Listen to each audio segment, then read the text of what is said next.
ซึ่งก็อยู่บนพื้นฐานของความเป็นจริงของกฎธรรมชาติว่าผลต้องเกิดจากเหตุทีนี้เมื่อเราต้องการผลก็ต้องทำให้เหตุเกิดขึ้นทีนี้เมื่อเหตุมันยังไม่มีเราก็ต้องทำเอาเพราะฉะนั้นก็สอนเรื่องหลักกรรมก็เน้นมาที่ตัวบุคคลนี่ด้านหนึ่งนะแต่ว่ามันไม่ใช่แค่นั้นไม่ใช่ว่ามาสนใจเฉพาะว่าออกจากความสัมพันธ์กับเทพเจ้าแล้วก็มาดูที่ตัวเองจะต้องทำอะไรแต่อีกด้านหนึ่งก็คือว่าการที่มนุษย์ไปสนใจอ้อนวอนเทพเจ้าคอยพึ่งอำนาจโดนบันดาลนั้นนอกจากมองไปนอกตัวเองไปพึ่งอำนาจโดนบันดาลช่วยเหลือจากภายนอกแล้ว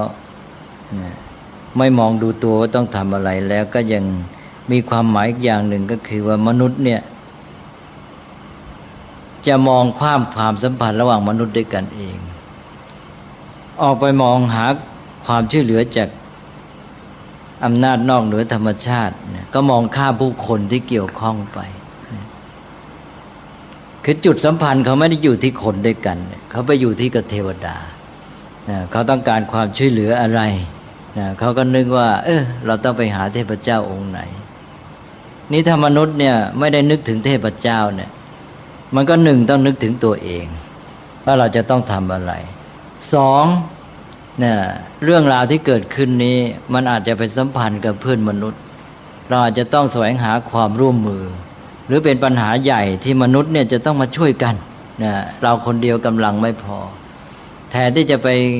หวังพึ่งเทพเจ้ามันก็มามองดูมนุษย์ด้วยกันเองเนี่ยก็จะทำให้เกิดการแสวงหาความร่วมมือจากเพื่อนมนุษย์การร่วมกันแก้ปัญหาในชุมชนเป็นต้นก็เกิดขึ้นนะมันก็ทำให้เกิดความสัมพันธ์ในชุมชนนั้นและการร่วมกันแก้ปัญหาก็พัฒนาสังคมหรือชุมชนนั้นให้เดินหน้าไปได้นี่ถ้าหากว่าไปมัวสนใจกับเทพเจ้าแล้วแกไม่เอาใจใส่แล้วเพื่อนมนุษย์เป็นยังไงใช่ไหมความสนใจแกอยู่ที่ผลประโยชน์หรือในทางลบก็คือภัยอันตรายของตัวเองทำไงฉันจะพ้นภัยมองไปหาเทพเจ้าทำไงฉันจะได้ผลประโยชน์มองไปหาเทพเจ้าเสร็จแล้วเมื่อมองไปหาเทพเจ้ามันก็ทำให้มันเน้นจุดที่ว่าผลประโยชน์ของตัวเองต่อไปก็คิดถึงแต่เรื่องตัวเองแล้วก็อำนาจที่จะมาช่วยเลยไม่ได้เอาใจใส่เพื่อนมนุษย์ด้วยกันนี่เราพูดกันไปแล้วในแง่ที่ว่าพระพุทธเจ้าก็ดึงคนมาจากเทพมาสู่ธรรมให้มาสู่การมองความจริงตามกฎธรรมชาติเรื่องของเหตุปัจจัยการทำเหตุให้เกิดผลด้วยการกระทำของตัวเองทีนี้อีกด้านหนึ่งก็คือพระพุทธเจ้าก็ให้สนใจเพื่อนมนุษย์ด้วยกันนะซึ่งก็เป็นการแก้ปัญหาที่เรื่องเดียวกันของพราหมณ์จากการดึงจากเทพมาสู่ธรรมะด้านหนึ่งก็มาสนใจการกระทำของตัวเองสิ่งที่ตัวเองต้องทำรับผิดชอบต่อการกระทำของตนเองอีกด้านหนึ่งก็คือการที่มาสนใจที่จะมาร่วมมือกันในหมู่มนุษย์ว่าเราจะต้องแก้ไขปัญหาอย่างไรเพราะนั้นพระพุทธเจ้าก็ให้สนใจเริ่มต้นในการอยู่ร่วมกันระหว่างมนุษย์เริ่มต้นคือครอบครัวจะเห็นว่าหลักธรรมในพุทธศาสนานี่ให้ความสำคัญเรื่องครอบครัวมากเริ่มต้นก็คือพ่อแม่ความสัมพันธ์ระหว่างลูกกับพ่อแม่ถ้ามองกว้างก็อย่างในทิศหกใช่ไหมแทนที่จะไปไหว้ทิศพระพุทธเจ้าก็บอกอ้าวก็มาดูว่าทิศก็คือเพื่อนมนุษย์ที่อยู่ในสถานะต่างกันในสังคมเนี่ยนะแล้วเราก็ปฏิบัติหน้าที่ต่อคนเหล่านั้นให้ถูกต้องนะเรียกว่าไหว้ทิศเริ่มตั้งแต่พ่อแม่ก็มาเป็นอันดับหนึ่งแต่พร้อมกับไหว้พ่อแม่ก็คือต้องมีว่าแล้วพ่อแม่ทำหน้าที่ต่อลูกอย่างไรใช่ไหมมันก็เท่ากับบอกด้วยว่าเป็นพ่อแม่ก็ต้องมีหน้าที่อย่างนี้อันนี้อย่างที่เคยพูดไปแล้วอย่างหลักที่สอนว่าพระมาติมาตาปิตโรมารดาบิดาเป็นพรหมของลูกพระสูตรนี้จะมีบ่อยเหลือเกินมาในพระไตรปิฎกมาแล้วมาอีกนี่ก็ตรัสว่าพ่อแม่นี้เป็นพรหมของลูกเป็นบูรพาจารย์อาจารย์คนแรกแล้วก็เป็นอาหุนยบุคคลเป็นผู้ที่ควรแก่ของคำนับท ที่จริงเป็นภาษาของพราหมณ์เขาเป็นผู้ควรกับเครื่องเส้นแต่ว่าเดิมนั้นเขาไว้เส้นเทวดาพระพุทธเจ้าตรัสเป็นพ่อแม่เนี่ยเป็นผู้ควรรับเครื่องเส้นของลูกเนี่ยพระพุทธเจ้าก็มาเรียกพ่อแม่ใน3สถานะแล้วก็ตรัสบอกว่าในบ้านเรือนครอบครัวใดพ่อแม่ได้รับการบูชาบ้านนั้นครอบครัวนั้นก็ชื่อว่ามีพรหมอยู่ในบ้านแล้วก็ครอบครัวใดบ้านใดบูชาพ่อแม่ก็ชื่อว่ามีบูรพาจารย์อยู่ในบ้านแล้วก็บ้านใดบูชาก็คือว่าเคารพยกย่องพ่อแม่ก็ชื่อว่ามีอาหุนายบุคคลอยู่ในบ้านอันนี้ก็อาหุนายบุคคลก็ผู้ควรรับเครื่องเส้นก็พวกเทวดาก็มีเทวดาอยู่ในบ้านเสร็จแล้วถ้าเป็นทางพุทธศาสนาอาหุนายบุคคลก็หมายถึงพระอรหันต์ก็ได้ก็ให้ความสำคัญกับเรื่องพ่อแม่มาหรือว่าบางทีสมัยนั้นอาจจะเป็นไปได้ว่าคนนี้จะไปสนใจเทวดาจะไม่มัวคิดถึงจะไปเส้นเทวดายังไงจนกระทั่งไม่ได้ดูไอ้คนที่เกี่ยวข้องใกล้ชิดเป็นยังไงใช่ไหมพ่อแม่จะเป็นยังไงลูกเต้าจะเป็นยังไงไม่เอาใจใส่เพราะนั้นพระพุทธเจ้าก็ดึงมาเนี่ยก็จากฐานความเชื่อของเขาเลยจุดที่สอนหลักที่สอนก็จะไปตั้งต้นมาจากเรื่องของสิ่งที่เขาเคารพนับถือเดิมก็คือเรื่องพระพรหมเรื่องเทวดาแต่ว่าโยงมาหาเรื่องของมนุษย์ด้วยกันว่าแทนที่จะไปสนใจเทวดาไปเอาใจใส่เทวดาอย่างนั้นก็มาเอาใจใส่เพื่อนมนุษย์ด้วยกันการที่เรามาสนใจเพื่อนมนุษย์นี่แหละมันจะทำให้เกิดสังคมที่ดีงามและการที่มนุษย์ได้พัฒนาตัวเองไม่เห็นแก่ตัวมีความเอาใจใส่มีเมตตากรุณากันช่วยเหลือกันเนี่ยมันเป็นการช่วยเหลือที่ดีกว่าไปรอเทวดามาช่วยอีกนะถ้ามนุษย์ในสังคมนี้มาตั้งใจมาช่วยเหลือกันเองเนี่ยลองคิดดูสิแก้ปัญหาดีก็ไปรอเทวดามาแก้อีกนะแล้วก็นอกจากนั้นก็คือเมื่อมนุษย์ช่วยเหลือกันดีแล้วนะ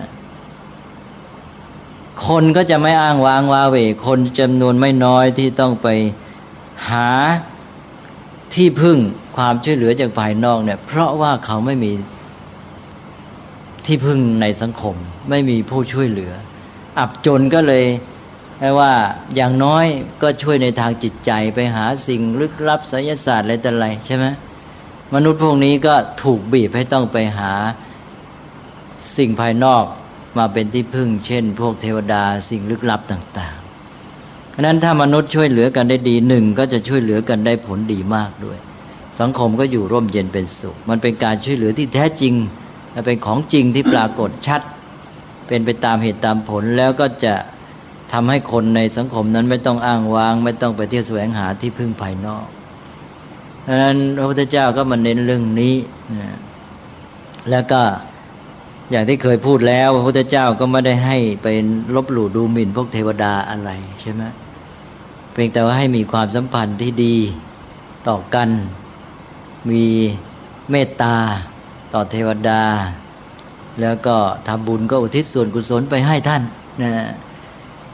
ก็ไม่ได้ปฏิเสธและไม่ได้ลบหลู่แต่ว่าให้มีความสัมพันธ์ที่ถูกต้องอย่าโมไปหวังพึ่งอยู่แล้วก็ถือว่าเทวดาที่ดีมีคุณธรรมก็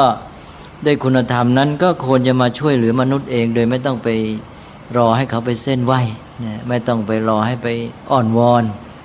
อย่างที่เคยพูดไปแล้วถ้าไปรออ้อนวอนมันก็กลายเป็นว่าคนอ้อนวอนก็ช่วยไม่อ้อนวอนก็ไม่ช่วยไม่คำนึงถึงความดีความชั่วแทนที่ว่าคนดีเนี่ยมีความเดือดร้อนควรจะช่วยเหลือก็ไม่ช่วยไปรอเครื่องเส้นคนที่ทำความชั่วมาเส้นไหว้ก็ไปช่วยอย่างนี้มันก็วิปลาสหมดในเรื่องของหลักของจริยธรรมหรือศีลธรรมอันนั้นก็ความสัมพันธ์กันระหว่างมนุษย์กับเทวดาก็จะเป็นตัวอย่างของความสัมพันธ์แม้แต่ในมนุษย์เองว่ามนุษย์สัมพันธ์กับเทวดาโดยที่มีความปรารถนาดีมีเมตตาต่อกันและก็ให้เกียรติแก่กันและกันมีการอุทิศกุศลอะไรต่างๆแบบนี้ ก็เลยเล่าอย่างเมื่อเช้านี่ว่าแม้แต่พวกเทวดาอย่างพระอินทร์เทวดาชั้นดาวดึงส์นะก็จะมีการประชุมกันในเทวสภาในวันอุโบสถในวัน15 ค่ำแล้วก็ในระหว่างนั้นพวกเทวดาชั้นจาตุมหาราชซึ่งเป็นพวกชั้นที่บริวารของเทวดาชั้นดาวดึงส์ก็จะไปสำรวจดูว่าคนประพฤติดีกันอยู่ในศีลในธรรมไหมนะแล้วก็มารายงานต่อเสวสภาอะไรอย่างนี้นะนี่ก็อันนี้ก็เป็นเรื่องของการที่ให้หันมาเอาใจใส่เรื่องความดีความชั่วไม่ใช่ไปเอาใจใส่เครื่องเส้นนะคือการอ้อนวอนแล้วก็ถ้ามนุษย์ทำความดีก็อย่างที่ว่าแล้วเทวดาที่มีความดีก็จะมาช่วยโดยไม่ต้องไปขอร้องเหมือนอย่างเรื่องนางมณีเมขลาในมหาชนกนะหรือว่าอย่างเรื่องพระอินทร์ตามหลักพุทธศาสนาก็จะมีที่ว่าเวลามนุษย์ที่มีความดีเดือดร้อนนี่อาจพระอินทร์จะกระด้างดั่งศิลาประหลาดใจใช่ไหมนะพระอินทร์ก็จะอะไรกันเนี่ยเกิดเหตุอะไรขึ้นก็สอดส่องทิพเนตรดูเหตุภัยก็แจ้งใจในนางรจนาหรืออะไรก็ว่าไปนะก็ต้องมาช่วยนี่ก็เป็นเรื่องของความสัมพันธ์ระหว่างมนุษย์ด้วยความดีซึ่งบางทีแม้แต่อ่านวรรณคดีก็ไม่ได้แยกว่าเนี่ยแนวพุทธกับแนวพราหมณ์ต่างกันอย่างไรใช่ไหมแนวพุทธไม่ได้ไปอ้อนวอนไปขอมนุษย์ทำดีทำตามหน้าที่ของตัวเองเทวดาเมื่อเห็นคุณค่าความดีของมนุษย์จะช่วยด้วยคุณธรรมของตัวเองและมนุษย์จะได้มาเอาใจใส่ในหมู่มนุษย์ด้วยกันเองมาแก้ปัญหาสังคมมันก็จะอยู่ได้ดีนะไม่วิบัติคลาดเคลื่อนไปนั่นก็เอาใจใส่กันตั้งแต่ในครอบครัวนี่ก็จะเล่าให้ฟังสักเรื่องหนึ่งเป็นตัวอย่างในพระสูตรให้เห็นเรื่องของสภาพภูมิหลังของสังคมอินเดียนะแล้วก็มาดูว่าจากภูมิหลังนั้นพระพุทธเจ้าก็ได้สอนให้ประพฤติปฏิบัติอย่างไรซึ่งมาเกี่ยวกับเรื่องของข้อปฏิบัติในทางสังคมนี้ด้วยก็บอกแล้วว่าในเมื่อสังคมอินเดียเขานับถือเทวดามีความสัมพันธ์แบบว่าเส้นสวงอ้อนวอนขอความช่วยเหลือมันมีพิธีบูชายันเกิดขึ้นก็จะเล่าเรื่องการบูชายันอีกสักครั้งหนึ่งพระพุทธเจ้าก็ประทับอยู่ที่เพชรเชตวันที่เมืองสาวัตถีคราวนั้นก็มีพราหมณ์คนหนึ่งก็คงเป็นพราหมณ์ผู้ใหญ่พอสมควรแหละก็จะประกอบพิธีบูชายันชื่ออุคตะสรีรพราหมณ์ก็ให้จับเอาโคผู้500ลูกโคผู้500โคเมีย500ลูกขออภัยลูกโคเมีย500โคเมีย500ไม่มีนะให้สังเกตดูนะโคผู้500ลูกโคผู้500ลูกโคเมีย500โคเมียไม่มีแสดงว่าโคเมียสำคัญเดี๋ยวจะตัดอาชีพเดี๋ยวจะไม่มีกินถ้ากินนมวัวนี่แขกเมืองอินเดียเนี่ยนะแสดงว่าเว้นเนี่ยโคเมียก็โคผู้500ลูกโคผู้500ลูกโคเมีย500แล้วก็แพะ500แกะ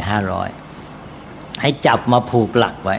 เสร็จแล้วก็นึกยังไงไม่รู้นะแกไปเฝ้าพระพุทธเจ้านะก็คงจะได้ยินกิตติศัพท์พระพุทธเจ้าเป็นที่นับถือแม้แต่ของพระเจ้าแผ่นดินพระเจ้าประเสนทิโกศลนะนี่แกก็ทราบว่าพระพุทธเจ้านี่รู้เรื่องพราหมณ์เรื่องอะไรพระองค์ก็ทราบอันนี้พระองค์เคยตรัสเรื่องยันด้วยนะมหายันอัศวเมธอะไรต่างๆนะนี่ก็ไปเฝ้าพระพุทธเจ้าอันนี้ก็ขอแทรกนิดหนึ่งว่าพระพุทธเจ้านี่ออกบวชจากวรรณกษัตริย์อันนี้ก็เป็นข้อดีอย่างหนึ่งก็ว่าเป็นคนตระกูลสูงเพราะพวกพราหมณ์นี่ปกติเขาต้องดูถูกใช่ไหมนะเขาถือว่าเขาเกิดตระกูลสูงถ้าเป็นวรรณะต่ำในพระพุทธเจ้าประกาศศาสนายากนี่พระพุทธเจ้าอยู่ในตระกูลสูงนี่นะพระองค์ก็มีความรู้เรื่องพราหมณ์รู้เรื่องอะไรต่ออะไรหมดนะดังนั้นพราหมณ์แกก็ยอมรับเรื่องสถานะของพระพุทธเจ้าก็ไปเฝ้าพอไปเฝ้าทักทายปราศัยกันแล้วอุคตะสรีรพราหมณ์ก็ทูลบอกนะข้าพเจ้าได้สดับมาว่าการก่อไฟบูชายันและการ ยกเสาบูชายันขึ้นตั้งเนี่ยมีผลมีอานิสงส์มากนะคือพราหมณ์ก็ถือเป็นเรื่องสำคัญการบูชายันก็ต้องมีก่อไฟหนึ่งแล้วก็ต้องมียกเสาบูชายันขึ้นสำหรับผูกไอ้พวกสัตว์ที่จะฆ่าอะไรพวกนี้เสาบูชายันนี่สำคัญพอทำขึ้นมาก็ถือว่าเป็นส่วนสำคัญของการบูชายันนี่มีอานิสงส์มากพระพุทธเจ้าก็บอกเราก็ได้ฟังมาว่าการก่อไฟบูชายันและการยกเสาบูชายันขึ้นตั้งเนี่ยมีอานิสงส์มากกว่างั้นนะพราหมณ์ก็เอาอีกข้าพเจ้าได้สดับมาว่าการก่อไฟบูชายันและการยกเสาบูชายันขึ้นตั้งมีผลมีอานิสงส์มากพระเจ้าก็ตรัสว่าเราก็ได้ยินมาเหมือนกันว่าการก่อไฟบูชายันยกเสาบูชายันขึ้นตั้งมีผลมากมีอานิสงส์มากเอาอีกแล้วพระเจ้าก็ตรัสอยู่แค่เท่ากันพราหมณ์ก็เอาอีกเราได้สดับมาว่าการก่อไฟบูชายันยกเสาบูชายันขึ้นตั้งมีผลมีอานิสงส์มากพระเจ้าก็ครั้งที่3อีกเราก็ได้ยินมาเหมือนกันว่าการก่อไฟบูชายันยกเสาบูชายันขึ้นตั้งมีผลมีอานิสงส์มาก3 ครั้งแล้วนะพระอานนท์แทรกเลยตอนนี้พระอานนท์อยู่ใกล้ๆบอกพราหมณ์ท่านอย่าถามพระพุทธเจ้าอย่างนี้สิท่านควรจะถามบอกว่าข้าพเจ้ากำลังก่อไฟบูชายันยกเสาบูชายันขึ้นตั้งท่านมีอะไรแนะนำข้าพเจ้าบ้างว่างั้นท่านควรจะว่าอย่างนี้นะก็ท่านไม่ให้ใครๆว่าพระอานนท์อาจจะบอกว่าท่านไม่ได้ให้โอกาสว่าอยากจะฟังพระพุทธเจ้าใช่ไหมว่ามีความคิดเห็นอย่างไรมีข้อแนะนำอย่างไรใครๆว่าพราหมณ์ก็ย่อมถือตัวว่าฉันนี่แน่ใช่ไหมรู้จงบูชายันใครจะมาสอนใช่ไหมทีนี้ถ้าไม่ให้โอกาสพระพุทธเจ้าก็ให้เกียรติว่าท่านเป็นพราหมณ์ฉะนั้นพระพุทธเจ้าก็เขาพูดมาว่าข้าพเจ้าได้สดับมาอย่างนี้พระพุทธเจ้าก็เราก็ได้สดับมาเหมือนกันว่างั้นนะในพระอานนท์บอกว่าท่านต้องควรจะพูดอย่างนี้สิว่าข้าพเจ้ากำลังจะก่อไฟบูชายันยกเสาบูชายันขึ้นตั้งแล้วท่านจะมีอะไรแนะนำข้าพเจ้าบ้างล่ะว่างั้นนะพราหมณ์ก็เลยตามพระอานนท์นะพอกราบทูลพระพุทธเจ้าว่าอย่างนั้นพระพุทธเจ้าก็ตรัสแหละทีนี้พระพุทธเจ้าก็ตรัสบอกว่าคนที่ก่อไฟบูชายันยกเสาบูชายันขึ้นตั้งนั้นเขาก็ยกศาสตราขึ้นเงื้อ3 ศาสตราแล้วว่างั้นนะเอาละพระพุทธเจ้าว่าอะไรบ้างล่ะก็ยกศาสตราขึ้นเงื้อ3 ศาสตรา3 ศาสตรามีอะไรบ้าง1ศาสตราทางใจ2 ศาสตราทางวาจา3 ศาสตราทางกายศาสตรานี่คืออะไรครับนะฮะมีดไงแปลว่ามีดที่จะใช้ฆ่าใช่ไหมแล้วก็ตรัสบอกว่าที่ว่ายกมีดหรือศาสตราทางใจขึ้นเงื้อแล้วมีอะไรก็คือว่าก็คิดแล้วว่าเราจะต้องฆ่าวัวเท่านี้ฆ่าแพะเท่านี้ฆ่าแกะเท่านี้เนี่ยตั้งใจแล้ว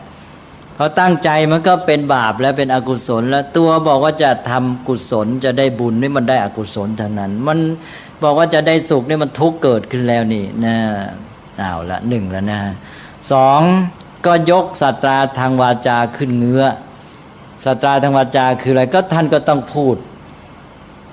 พอก่อไฟบูชายัน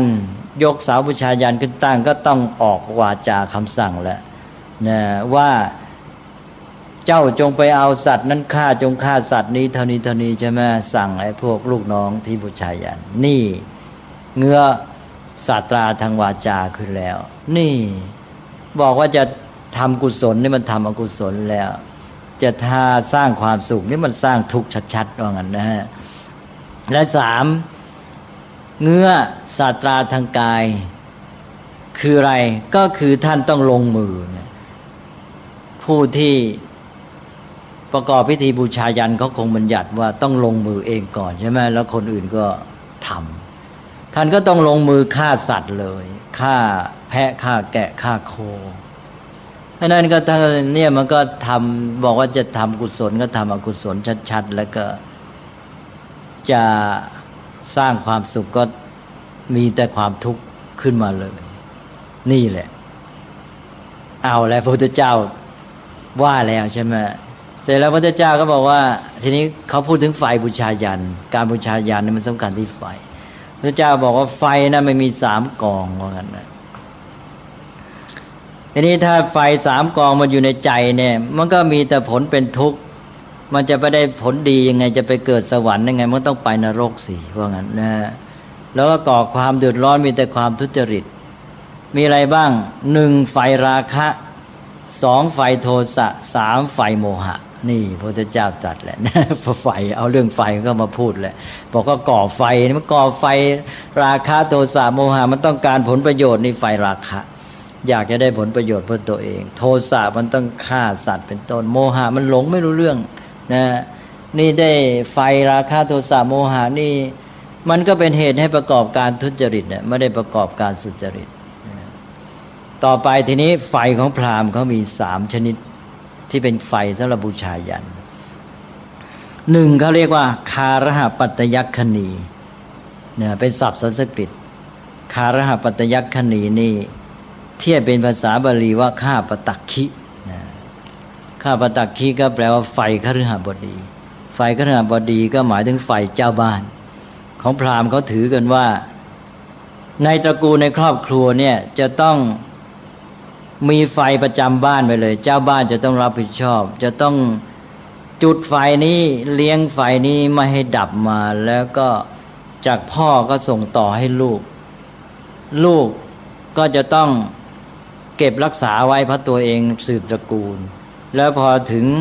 ลูกของตัวเองบ้างก็ส่งต่อให้ลูกโอ้โหนี่เขาสำคัญมากไฟเนี่ยต้องเก็บรักษาไว้บูชาตลอดแล้วไฟที่2เรียกว่าอาหาวณียัคคณีตอนนี้จะบูชายันแล้วก็ต้องต่อไฟจากไฟที่1คารหปัตตยัคคณีที่จุดประจำบ้านเนี่ยก็ต่อไฟอันนี้ไปเป็นไฟรับเครื่องเส้นนี่คือไฟบูชายันอันที่2เรียกว่าอาหาวณียัคคณีก็เอาไปทีนี้พิธีบูชายันใหญ่ๆก็ต้องโอ้โหต้องจัดที่บริเวณกว้างขวางอย่างที่ว่าผูกสัตว์ตั้งกี่ร้อยเราเมื่อกี้ลองคิดดูวัวผู้500ลูกวัวผู้500ลูกวัวเมีย500แพะ500แกะ500กี่ตัวแล้วนะฮะ 2,500 ตัวลองคิดดูสิต้องใช้บริเวณเท่าไหร่ใช่ไหมแล้วอย่างไอ้พวกที่เครื่องตกแต่งอะไรต่างๆบริเวณอีกเยอะแยะเนี่ยเสร็จแล้วเขาก็ต้องไปจุดไฟบูชายันกองใหญ่เขาก็เอาไฟที่จุดจากไฟประจำบ้านเนี่ยนะเป็นไฟเครื่องรับเครื่องเส้นไปแล้วไปจุดเป็นกองที่กองสำคัญอยู่ที่ทิศใต้นะกองที่ทิศใต้นี่ถือเป็นกองสำคัญเรียกว่าทักษิณาคณีทักษิณแปลว่าใต้คือด้านขวาคำว่าใต้ของแขกเนี่ยคือทักษิณแปลว่าขวาฮะเวลาเขาเทียบทิศเนี่ยเขาหันหน้าไปทิศตะวันออกใช่ไหมมือขวาก็ออกไปทิศใต้ใช่ไหมอันนี้แขกนี่เขานับถือมือขวาขวานี่สำคัญแสดงความเคารพธรรมประทักษิณเคยได้ยินใช่ไหมธรรมประทักษิณนี่คือเอาขวาให้หมายความว่าเคารพขวานี่สำคัญเดี๋ยวนี้ขวานี่ก็อยู่ทิศใต้ก็เอาไฟเนี่ยไฟบูชายันสำคัญนี่เป็นกองสำคัญไว้ทิศใต้เรียกว่าทักษิณาคณีส่วนไฟกองอื่นก็คงจะแวดล้อมเป็นบริวารก็เป็นไฟ3 กองเนี่ยไฟสำคัญของพราหมณ์เขานะ1คารหปัตตยัคคณี2อาหาวณียัคคณี3ทักษิณาคณีอันนี้พระพุทธเจ้าก็ตรัสต่อไปพระพุทธเจ้าตรัสไฟ3 กองบอกว่าไฟ3 กองนี้ต้องกำจัดว่างั้นนะต้องละต้องดับเสียนี่พระพุทธเจ้าตรัสไฟ2 ชุดของพราหมณ์เขามีไฟ3อยู่ชุด1ใช่ไหมที่ว่านี่พระพุทธเจ้าก็ตรัสว่ามีไฟ3อย่าง1ราคะคิ2โทสะคิ3โมหะคิก็คือไฟราคะโทสะโมหะไฟ3อย่างนี้พึงละพึงดับเสียว่างั้นต่อไปมีไฟอีก3 กองที่พึงบริหารบำรุงบูชาให้ดีว่างั้นนะพระพุทธเจ้าตรัสทั้งฝ่ายดับทั้งฝ่ายที่จะต้องบำรุงไฟ3 กองนี้พระพุทธเจ้าใช้ศัพท์ของพราหมณ์เลยแต่ของเรานี่เป็นภาษาบาลีพระพุทธเจ้าก็บอก1อาหุนยัคคิ 2. ข้าปตักขิ 3. ทักขินายยัคคิเนี่ยศัพท์เกือบเหมือนกันเลยใช่ไหมเนี่ยเปลี่ยนภาษาซะหน่อยศัพท์นี่เกือบตรงกันเลยเรียนศัพท์แต่ความหมายไปคนละเรื่องเลยนะพระเจ้าก็เอาศัพท์ของพราหมณ์มาแล้วก็มาเปลี่ยนใหม่บอกว่าไฟ3 กองนี้พึงบำรุงรักษาดูแลให้ดีนะของพราหมณ์เขาคาราปัตยัคคณีเป็นอันที่ 1ใช่ไหมเพราะว่าเป็นไฟที่อยู่ประจำเป็นตัวตั้งแล้วก็มาจุดไปเป็นอาวนิยัคคณีรับเครื่องเส้นแล้วไปเป็นจุดที่กองที่สถานที่บูชายันเป็นทักษิณัคคณีพระเจ้าก็1อาหุนายยัคคิไฟที่ควรรับเครื่องเส้น เอาแล้วนะไฟที่ควรรับของบูชาได้แก่พ่อแม่ว่างั้นนะพ่อแม่เราควรจะบำรุงรักษาดูแลให้ดีพ่อแม่เป็นเหมือนไฟถ้าหากว่าเราไม่ดูแลให้ดีก็เป็นเหมือนไฟเผาลนเรานะทำให้เดือดร้อนนะอาจจะหมายถึงว่ามีผลไปเป็นนรกอะไรแต่อะไรก็แล้วแต่ว่าหมายถึงว่ามีความหมายในทางที่ว่าถ้าไม่บำรุงดูแลให้ดีก็เหมือนไฟเป็นโทษกับตัวเองนี่ก็ควรจะบำรุงดูแลให้ดีก็เป็นคุณแก่ตนเองเป็นบุญเป็นอานิสงส์มากนะนี่1ละอาหุนยัคคิได้แก่พ่อแม่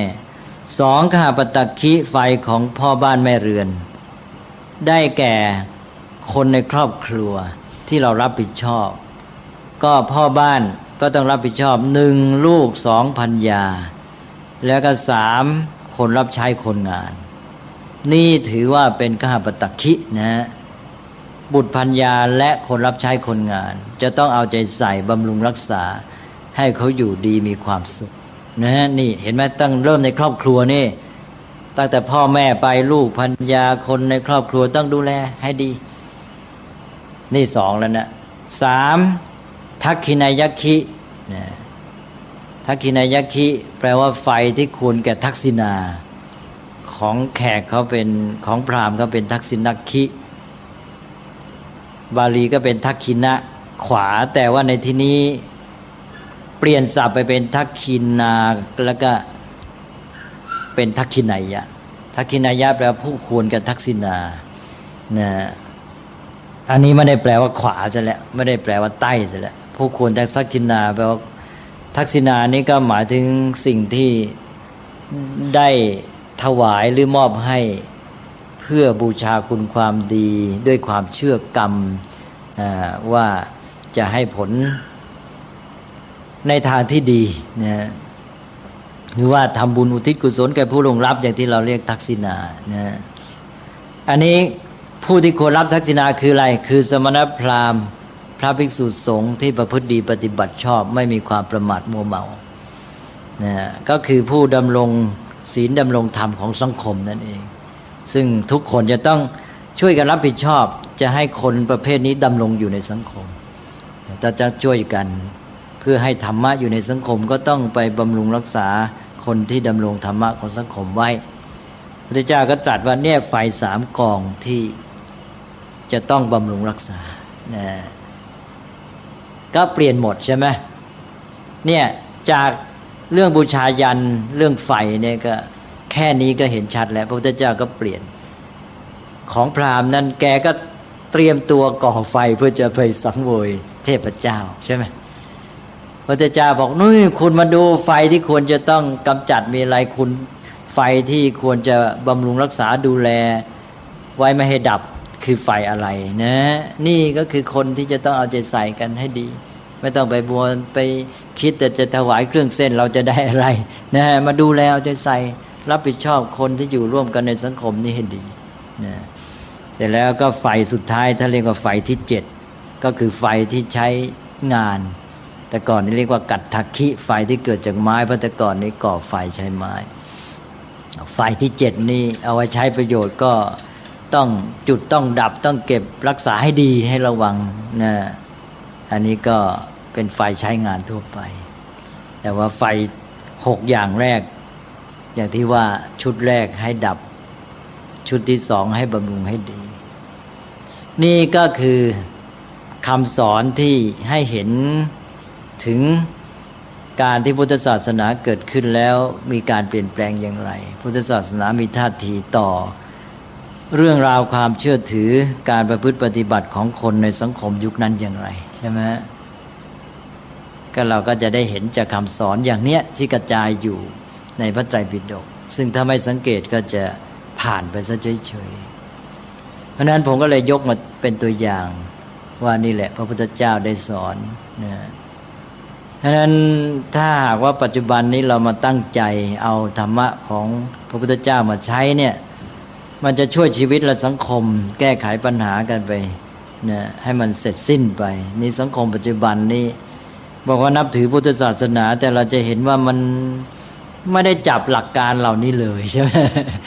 มันมองออกไปข้างนอกไปหาความช่วยเหลือที่พึ่งอะไรต่างภายนอกกันไปจนกระทั่งอย่างที่ว่ามนุษย์ก็เลยไม่ได้เอาใจใส่กันไม่ได้แสวงหาความร่วมมือไม่ได้ร่วมกันแก้ปัญหาตัวเองก็ไม่ได้คิดว่าจะต้องทำอะไรจะต้องพัฒนาตัวเองแล้วก็สองก็ในแง่สังคมก็ไม่มาร่วมมือกันแก้ปัญหาใช่ไหมก็ไปแสวงหาความช่วยเหลือจากอำนาจเล่นลับดลบันดาลแบบเดียวกับศาสนาพราหมณ์ในสมัยก่อนซึ่งพระพุทธเจ้าพยายามสอนนักสอนหนาใช่ไหมอันนี้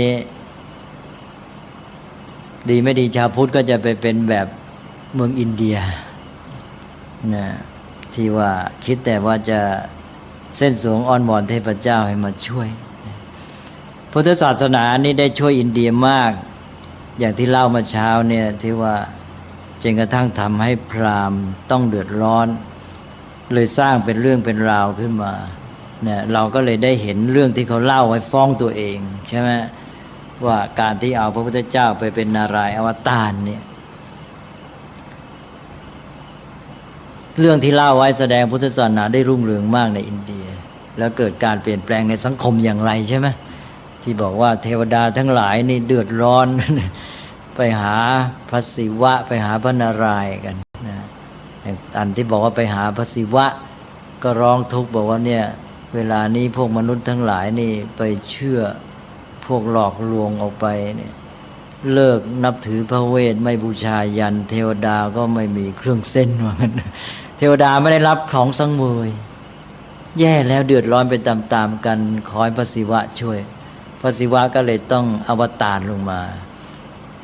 คติศิวะอวตารนี่มีด้วยในฝ่ายของศิวะแต่ว่าเราได้ยินคติพระนารายณ์คือนารายณ์อวตารมีก่อนฝ่ายนารายณ์คือฝ่ายวิษณุพงนับถือพระศิวะนับถือพระนารายณ์หรือวิษณุก็อยากจะเล่นงานพุทธศาสนาเอาก่อนใช่ไหมก็พัฒนาแนวคิดขึ้นมาเอาพระพุทธเจ้าเป็นนารายณ์อวตารก็คือว่าพระวิษณุจะช่วยเทวดาทั้งหลายว่าเทวดานี้เดือดร้อนแล้วเพราะพวกอสูรมีฤทธิ์มากปราบไม่ได้เพราะว่าอสูรนี่ก็รู้พระเวทแล้วก็บูชายันอันนี้นี่ของฝ่ายนับถือพระวิษณุนารายณ์ว่านะก็เลยเพื่อจะให้เทวดาปราบอสูรได้ก็ต้องไปทำลายฤทธานุภาพของอสูรทำไงก็เลยพระวิษณุก็เป็นเจ้าใหญ่ก็เลยต้องลงมาเกิดในโลกมนุษย์มาอวตารมาเป็นพระพุทธเจ้าเราไปสอนหลอกพวกอสูรให้มันเลิกนับถือพระเวทให้มันเลิกบูชายันแล้วทีนี้ก็จะได้ให้เทวดาปราบได้หมดฤทธิ์ใช่ไหมเนี่ยเรื่องพระพุทธเจ้าเป็นอวตารที่เกิดแล้วก็จะมีอวตารปางสุดท้ายมาอีกพระพุทธเจ้านี้เป็นอวตารปางที่9ตามหลักของพวกพราหมณ์เขาเป็นพุทธาวตารจะมีอวตารปางที่10เรียกว่ากัลกยาวตารนะก็พระนารายณ์จะมาอุบัติเป็นในกัลกีแล้วก็กัลกีนี้ก็จะมาปราบพวกมนุษย์ทั้งหลายที่ไปเพื่อนพวกอสูรที่พระพุทธเจ้ามาหลอกไว้แล้ว ว่าจัดการให้สิ้นเลยฆ่าหมดเลยนะนี่อาจจะไปเป็นข้ออ้างของพวกพราหมณ์ระยะหลังก็ได้ในการกำจัดพุทธศาสนานะก็ไม่รู้แหละจากเรื่องประวัติศาสตร์ก็ต้องค้นต่อไปแต่อันนี้มันมาในคัมภีร์ปุราณะที่ว่าซึ่งเกิดขึ้นหลังพุทธกาล ประมาณ1,000 ปีเป็นต้นมาคัมภีร์ปุราณะมีทั้งหมด18คัมภีร์ด้วยกันเป็นของนิกายนับถือพระวิษณุ6คัมภีร์ของนิกายนับถือพระศิวะ6คัมภีร์นิกายนับถือพระพรหม6คัมภีร์ก็มีเทพเจ้าใหญ่อยู่3พวกนับถือก็เป็นนับถือแยกกันไปทีนี้วิษณุปุราณะนี่เป็นคัมภีร์แรกที่กล่าวถึงพระพุทธเจ้าเป็นอวตารแล้วก็เล่าอย่างที่ว่าเมื่อกี้แล้วก็มีปุราณะอื่นอย่างภาควัตตปุราณะก็ว่าไว้ยิ่งชัดขึ้นไปอีกนะนี่ก็ต่อมาตอนหลังพวกนับถือศิวะก็เลยสร้างเรื่องขึ้นมาบ้างพวกนี้ก็จะตีวิษณุด้วยเพราะว่าไม่ถูกกันพราหมณ์ด้วยกันก็บอกว่าพระวิษณุนี่ไปหลอกคนไว้เอาอีกแล้วนะว่าพระพุทธเจ้าเนี่ยวิษณุอวตารลงมาเป็นพระพุทธเจ้าแล้วไปเที่ยวหลอกคนไว้แล้วไปสอนให้คนเลิกนับถือพระเวทเราไปเลิกบูชายันเวลานี้พวกนับถือผิดอย่างนี้ทั่วเต็มแผ่นดินหมดว่าอย่างนั้นในคัมภีร์นี่ชื่ออะไรนะชื่อศิวะทิฆวิชัยว่างั้นนะที่เอามาลงในหนังสือแล้วนะอันนี้ก็เลยเมื่อร้องทุกข์อย่างนี้พระศิวะก็เลยทำไงล่ะเทวดาเป็นลูกน้องนี่ก็ต้องช่วยเทวดาใช่ไหมไม่มีเครื่องเส้นแล้วพอไปนับถือผิดกันหมดทั่วเต็มแผ่นดินหมดแล้วเทวดาไม่ได้รับเครื่องสังเวยอันนี้พระศิวะก็เลยต้องอวตารลงมาเป็นสังฆราชามากำจัดพระพุทธศาสนาเมื่อพศประมาณ1,300อะไรแถวๆนั้นนี่ก็เรื่องของฝ่ายไสยวะใช่ไหมก็จะเล่นงานพุทธศาสนานั่นแหละนี่เราก็ต้องทราบภูมิหลังความเป็นมาอย่างนี้จะแสดงให้เห็นว่าอ้อเมื่อเขาเขียนอย่างนั้นก็แสดงว่าคนนับถือพุทธศาสนากันทั่วหมดศาสนาพราหมณ์แย่แล้วใช่ไหมในยุคนั้นอันนี้พอพวกพราหมณ์มาสร้างทฤษฎีอย่างนี้แล้วต่อมาปรากฏว่าได้ผลใช่ไหมพุทธศาสนาเสื่อมลงมันก็เป็นเรื่องที่น่าวิจัยว่าเป็นเพราะอะไรอีกในหมู่พุทธเองพระเองนี่อาจจะเสียหลักอย่างหนึ่งก็คือเสียหลักไปกลมกลืนกับศาสนาฮินดูไม่แข็งพอแล้วก็ความเสื่อมในตอนหลังๆที่ว่ามีรัฐนี่ก็จากเรื่องที่พราหมณ์เขาเขียนไว้ในคัมภีร์ปุราณะของฝ่ายวิษณุคือนับถือพระนารายณ์ก็ตามที่เขาสร้างเรื่องนารายณ์อวตารเป็นพระพุทธเจ้าแล้วเรื่องของไสยวะก็ตามเนี่ยแสดงว่าพุทธศาสนาได้เจริญรุ่งเรืองมากอย่างที่ว่าเขาก็หาทางที่จะทำยังไงจะริดรอนพุทธศาสนาเพื่อจะให้ศาสนาพราหมณ์ซึ่งพัฒนาเป็นฮินดูแล้วเนี่ยได้ฟื้นฟูได้กลับมีกำลังขึ้นมาบ้างเพราะศาสนาพราหมณ์นี่มันหมายถึงผลประโยชน์ของพราหมณ์ชัดๆใช่ไหมเพราะว่าที่บอกว่าเทวดาไม่ได้รับเครื่องเส้นความหมายหนึ่งก็คือว่าพราหมณ์เนี่ยอดเลยใช่ไหมไม่ได้ประกอบพิธีเลยนะไม่มีคนเอาอะไรแต่อะไรค่าจ้างประกอบพิธีบูชายันไปให้ดังนั้นพราหมณ์ก็ลำบากสิทีนี้ศาสนาพราหมณ์มันมีหมู่คนที่รับผิดชอบที่จะได้รับผลประโยชน์เพราะฉะนั้นเขาเดือดร้อนดังนั้นเขาเวลาเกิดความเสื่อมเขาก็ต้องเอาใจใส่เอาจริงเอาจังเพราะว่ามันหมายถึงการที่เขาจะอยู่ได้หรือไม่ได้ด้วยก็คือว่าเดิมเนี่ย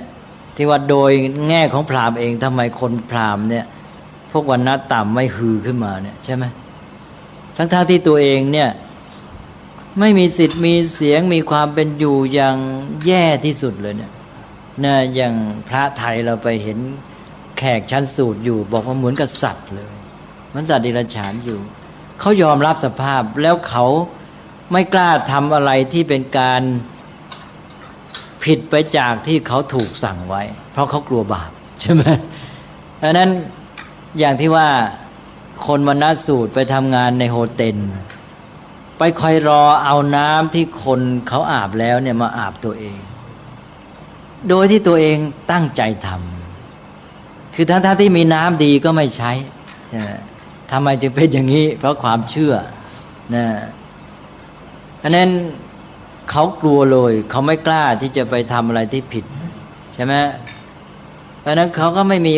เรื่องที่จะมาคิดเรียกร้องสิทธิ์ไม่มีหรอกเพราะถ้าเขาทำอย่างนั้นก็คือเขาทำบาปละเมิดฝังลึกมากนั้นเลยอยู่เลยอันนี้เมื่อมันอยู่ในระบบวรรณะอย่างนี้มันจะพัฒนากันได้ยังไงใช่ไหมดังนั้นอย่างพวกผู้นำอินเดียยุคหลังอย่างพวก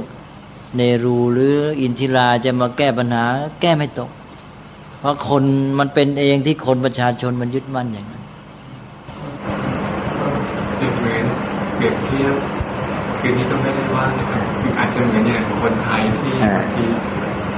เชื่อถึงพวกโชคลางนะครับนั่นแหละลึกมากเลยนั่นสิลึกแต่เราก็ต้องยอมรับความจริงทีนี้ถ้าพระเรามีหลักแล้วเป็นหลักให้ใช่ไหมมันก็ยังมีทางเพราะเราสามารถเอาไอ้ความเชื่อเหล่านั้นมาเป็นสื่อเป็นจุดเริ่มต้นมาโยงเขาใช่ไหมคุณยังเชื่อสิ่งเหล่านี้ก็เอาทำให้พอให้ปิดช่องความหวั่นใจที่เคยพูดไปแล้วก็แนะนำสั่งสอนอะไรขึ้นไปแล้วช่วงนี้สังคมอินเดียอะไรอย่างนี้ครับแล้วสังคมของยุโรปหรือว่าของจีนเนี่ยทำไมเขาไม่มีเกี่ยวกับเรื่องการนับถือหรือว่าบูชายันหรือว่าเทวดาพรหมเลยมีมานะสมัยก่อนบูชายันนี่มีแต่ว่าทีนี้มันไม่มีความเชื่อฝังลึกเหมือนอินเดียระบบวรรณะของอินเดียนี่แหมได้ผลมากใช่ไหมฝรั่งแพ้เลยฝรั่งนี่มันเรียกร้องสิทธิ์เลยใช่ไหมเคยมีปัญหามาแล้วทีนี้เขาก็เพราะว่ามันไม่มีไอ้ตัวความยึดติดอันเนี้ยก็ทำให้เขามีการเรียกร้องมีการต่อสู้กันก็มีการเปลี่ยนแปลงทางสังคมแต่ว่าการบูชายันอะไรแต่อะไรนี่พวกศาสนาโบราณจะมีกันทั้งตะวันตกและตะวันออกแต่อินเดียเดี๋ยวนี้ก็เบาลงเยอะแล้วนะฮะของจีนของจีนของจีนตอนก่อนรับพุทธเขาก็พัฒนามาพอสมควรแต่ไม่ค่อยมีเกี่ยวกับเรื่องบูชายันหรือว่าบูชายันคงจะมีเก่ามากเลยคงจะยุคโบราณจริงๆคนอินเดียนี่ถูกผูกไว้ด้วยความเชื่อก็เลยกลายเป็นตัวเองนั่นแหละไม่ยอมที่จะสร้างความเจริญไม่ยอมที่จะก้าวออกไปอย่างศาสนานี่เดิมทีฮินดูนี่เรียกตัวเองว่าพราหมณ์เรียกว่าศาสนาพราหมณ์แต่ว่าเป็นพุทธเราไปเรียกว่าศาสนาพราหมณ์คือชื่อเรียกศาสนาเองเนี่ยคงไม่มีหรอกใช่ไหมเราก็หาคำมาเรียกเหมือนอย่างพุทธศาสนาเนี่ยมันก็เป็นคำที่ตกลงใช้กันทีหลังคำเดิมว่าพุทธศาสนานั้นก็คือคำสอนของพระพุทธเจ้าเท่านั้นเองความหมายแค่นั้นทีนี้พออยู่ไปมันก็เกิดเป็นระบบความเชื่อมีกลุ่มชนมีข้อปฏิบัติเฉพาะก็ต้องการหาศัพท์รวมที่จะเรียกทั้งหมดแต่ก่อนนี้ก็เรียกพวกนับถืออะไรก็ว่าอย่างนั้นอย่างเราเรียกพวกนิครนเราก็เรียกว่านิครนทั้งหลายก็พวกนิครนแล้วพวกนิครนเข้ามาเรียกพวกเราเขาอาจจะเรียกว่าพวกสมณะโคดมอะไรอย่างนี้ใช่ไหมต่อมาก็เลยต้องหาศัพท์เรียกขึ้นมาเพื่อจะเป็นตัวแทนระบบนี้ทั้งหมดก็ศาสนาพราหมณ์เราก็มาเรียกเอาพราหมณ์เป็นหลักใช่ไหมพราหมณ์เป็นหลักเป็นแกนเป็นผู้นำของศาสนานั้นแต่ก่อนทีนี้บางทีฝรั่งเขาเรียกศาสนาพระเวทอันนี้ตอนหลังมันจึงมีศัพท์เกิดขึ้นมาไอ้ศัพท์นี่มันไม่ได้เกิดมาเขาไม่ได้ตั้งศัพท์ขึ้นมาก่อนนี่ใช่ไหมนี่พระพุทธเจ้าเมื่อเริ่มตั้งพุทธศาสนาก็เรียกเฉพาะสิ่งที่พระองค์ทำอะไรก็เรียกชื่อสิ่งนั้นใช่ไหมเมื่อขยายไปแล้วศัพท์นี้มันก็ไม่มีก็ต้องมาคิดเอาแล้วก็เรียกของเดิมพราหมินิซึมนี่ฝรั่งเรียกฝรั่งเขาก็เรียกอย่างนั้นก็เพราะอะไรศาสนานี้นับถือพราหมณ์มีพราหมณ์เป็นหลักใช่ไหมก็ศาสนาของพราหมณ์แต่นี้เราก็เรียกตามเนี้ยเรียกตามที่ว่าพราหมณ์เป็นหลักของศาสนานี้เราก็เรียกว่าศาสนาของพราหมณ์เพราะพราหมณ์เป็นผู้นำทั้งหมด นี่ต่อมาก็มาพัฒนาอีกทีหนึ่งก็ปรับปรุงใหม่มันก็มีการเปลี่ยนแปลงไปเช่นรับเอาคติพุทธศาสนาเอาธรรมะมาไปใช้ศาสนาพราหมณ์ที่ปรับปรุงยุคหลังพุทธกาลเปลี่ยนแปลงไปมากไม่เหมือนกับศาสนาพราหมณ์เดิมใช่ไหมก็เลยเรียกชื่อใหม่พราหมณ์นี่ที่ก่อนนั้นมันคือเป็นหลักความเชื่อใช่ไหมครับไม่ใช่ศาสนาที่ผมถามว่ายุโรปนี่คือก่อนที่จะมีศาสนาที่เกิดขึ้นนะครับคือว่าเป็นการเริ่มต้นนะว่าไม่มีการบูชายันหรือนับถืออะไรมากมายเช่นอินเดียเนี่ยที่กลายเป็นเล่าความเชื่อผิดๆก็ยุโรปมันยุคนั้นมันยังเป็นพวกป่าเถื่อนเนี่ยกรีกเขาก็มีนับถือเทพเจ้าไงเทพนิยายเต็มหมดเลยมีโอ้ยพวกนี้ลัทธิพวกนี้มีบูชายันศาสนาเก่าก็สังเวยเทพเจ้ากันนะฮะก็เอาศัตรูไปบูชายันใช่ไหมนี่แหละก็ต่อมาก็พวกโรมันก็จับพวกคริสต์นี่แหละเอาไปสู้กับพวกเสือหรืออะไรพวกนี้ใช่ไหมเนี่ยอันนี้ก็พวกศาสนาของกรีกโรมันก็เป็นพวกเทพเจ้าซีอุสเนี่ยแต่ก็ไม่พัฒนามาเป็นอย่างพราหมณ์เพราะว่าเขาไม่มีไอ้ตัวระบบวรรณะที่เข้มที่อยู่เหมือนกับของพราหมณ์เขามีนะบนวรรณะเขามีวรรณะเจ้ากับวรรณะทาสมีสองวรรณะพุทธเจ้าเคยตรัสเรื่องว่าพวกโน้นเขาไม่ได้มีวรรณะสี่เขาอาจจะมีวรรณะสองหรือมีวรรณะอะไรทีนี้พวกนั้นมันไม่ได้ยึดติดในความเชื่อแบบของพวกพราหมณ์ใช่ไหมมันมีการที่ว่าเราถูกกดขี่นี้ต้องสู้อะไรอย่างนี้ใช่ไหมมันก็เลยกลายเป็นว่าเกิดการต่อสู้กันแย่งอำนาจในทางสังคมอะไรต่ออะไรขึ้นมาเกิดการเปลี่ยนแปลงนะฮะความเป็นปัจเจกของชาวตะวันตกจะสูงที่พราหมณ์นี่ที่ยึดมาในเพราะว่าความนี่ต้องการรักษาเชื้อชาติก็ไม่รู้มันเป็นยังไงไม่รู้พราหมณ์ประสบคือว่าของเปอร์เซียกับพวกอิหร่านนะแล้วก็ของแขกอินเดียเป็นเผ่าพันธุ์เดียวกันยุโรปเยอะมาจากทางลุ่มน้ำทะเลสาบแคสเปียนนะมาแล้วมาแตกแล้วถือเทพคนองค์ครับอิหร่านนั่นก็เลยอยู่ที่นั่นแล้วแขกนี้ก็มุ่งตรงมาทางตะวันออกข้ามช่องแคบตรงเขาเลยเข้ามาอินเดียฮะแล้วมาขับไล่พวกนี้นะครับลงมาทางใต้นั่นแหละแต่ทีนี้ว่ามาสร้างความเชื่อดูรักษาเผ่าให้สะอาดบริสุทธิ์อันนี้ก็ส่วนหนึ่งเพราะว่าเรื่องระบบวรรณะนี่ก็จะมีการกีดกันเรื่องแต่งงานเป็นต้นใช่ไหมวันการแต่งงานนี่เป็นเรื่องสำคัญเลยทุกวรรณะโดยเฉพาะอย่างพราหมณ์นี่จะต้องบริสุทธิ์7ชั่วคน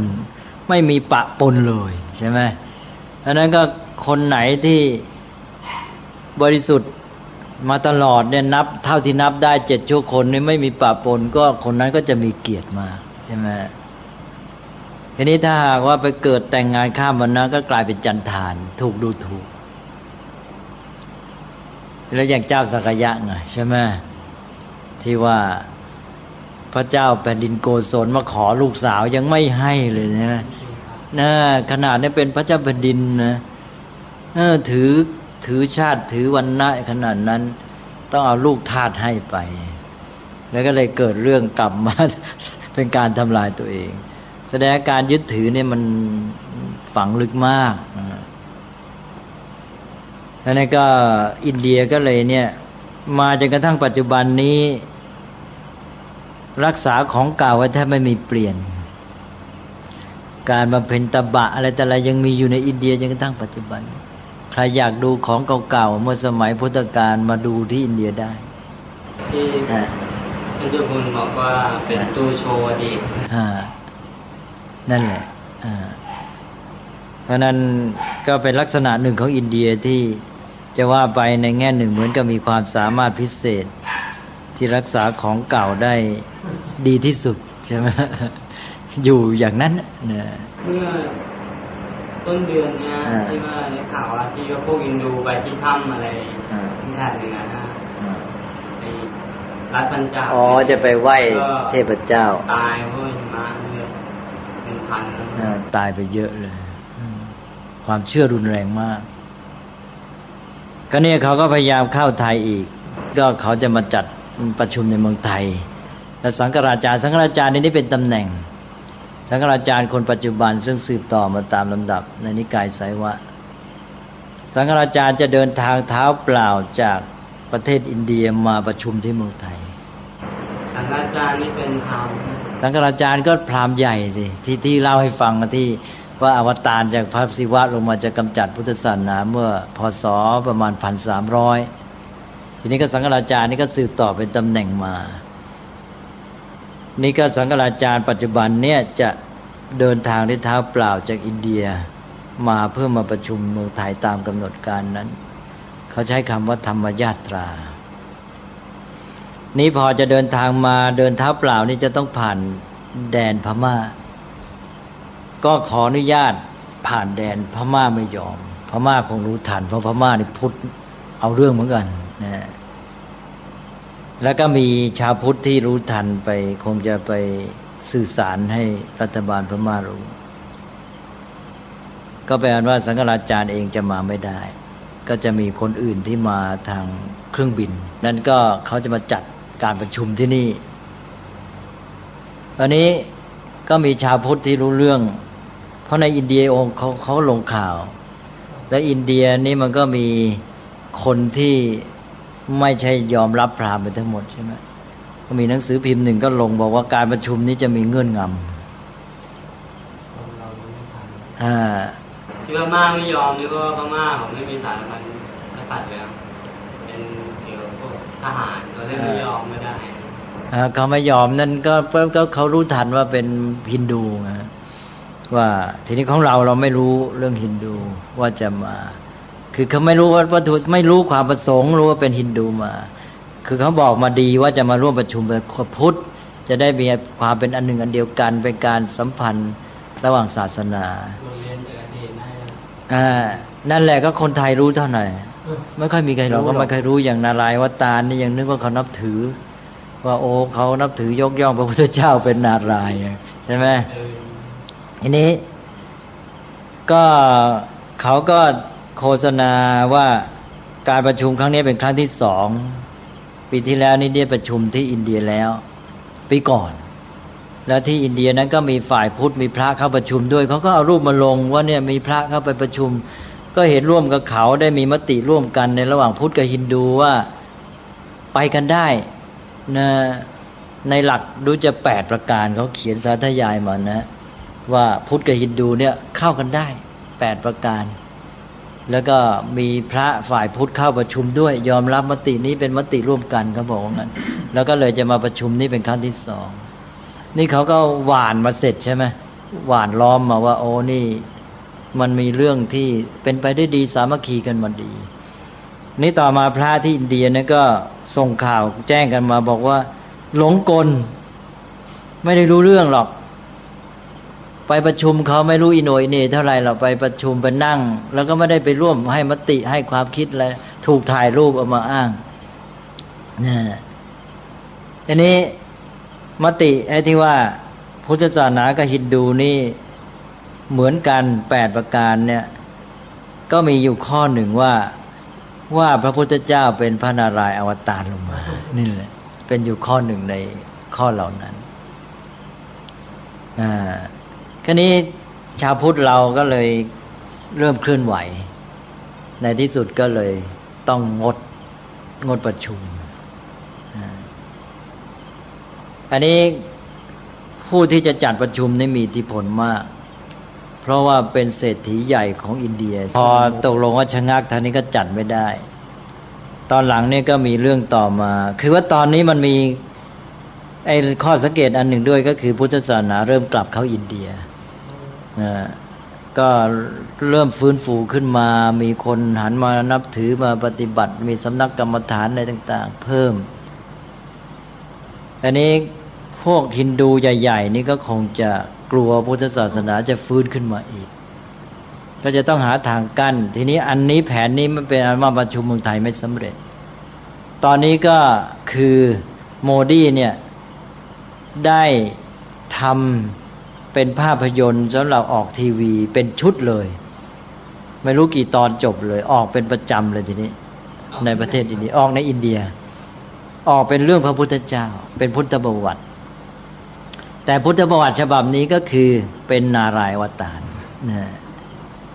ทีนี้เขาก็เล่าให้ฟังบอกว่าที่ออกไปแล้วที่โทรทัศน์เป็นตอนๆเนี่ยก็อย่างตอนเป็นเด็กตอนเป็นกุมารบอกว่าพุทธเจ้าตอนเป็นเจ้าชายนี่ก็จะเสเพลนะกินเหล้าเมายาบางทีไปกินเหล้าแล้วไปนอนอยู่ข้างถนนไม่รู้ตัวอะไรเงี้ยนะก็จะเห็นว่าประวัติพระพุทธเจ้าในเดิมประพฤติไม่ดีแล้วก็มาเป็นฮินดูอะไรเงี้ยนะเขาจะออกเป็นตอนๆอย่างเงี้ยแล้วก็ให้คนอินเดียสร้างภาพพระพุทธเจ้าในแนวที่เขาต้องการใช่ไหมก็คือเป็นพระนารายณ์อวตาร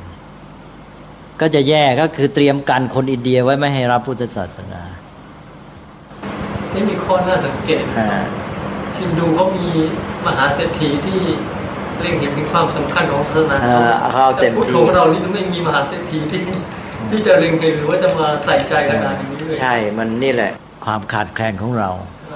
จุดก็แสดงสังคมพุทธของเราเนี่ยอ่อนมากถึงได้ถูกชักจูงไปได้ง่ายใช่ไหมแต่ของพราหมณ์นั้นมันเกี่ยวกับผลประโยชน์ด้วยนะเพราะความเป็นวรรณะสูงใช่ไหม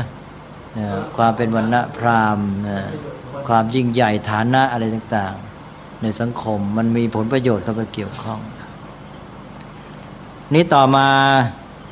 ตอนนั้นผมได้รับนิมนต์ไปพูดที่พสล.เรื่องการฟื้นฟูพุทธศาสนาในอินเดียก็เลยไปพูดเรื่องนารายณ์อวตารเรื่องอะไรต่างๆด้วยนี่ก็พอพูดเสร็จแล้วก็มีคนที่ทำงานเกี่ยวกับการศึกษาเรื่องสังคมสงเคราะห์อะไรเนี่ยเข้ามาหาบอกโอ้นี่มาฟังเลยเกิดโยงไปหาสิ่งที่ได้พบได้เห็นคือที่สลัมและในบางโรงเรียนเนี่ยมีการแจกภาพ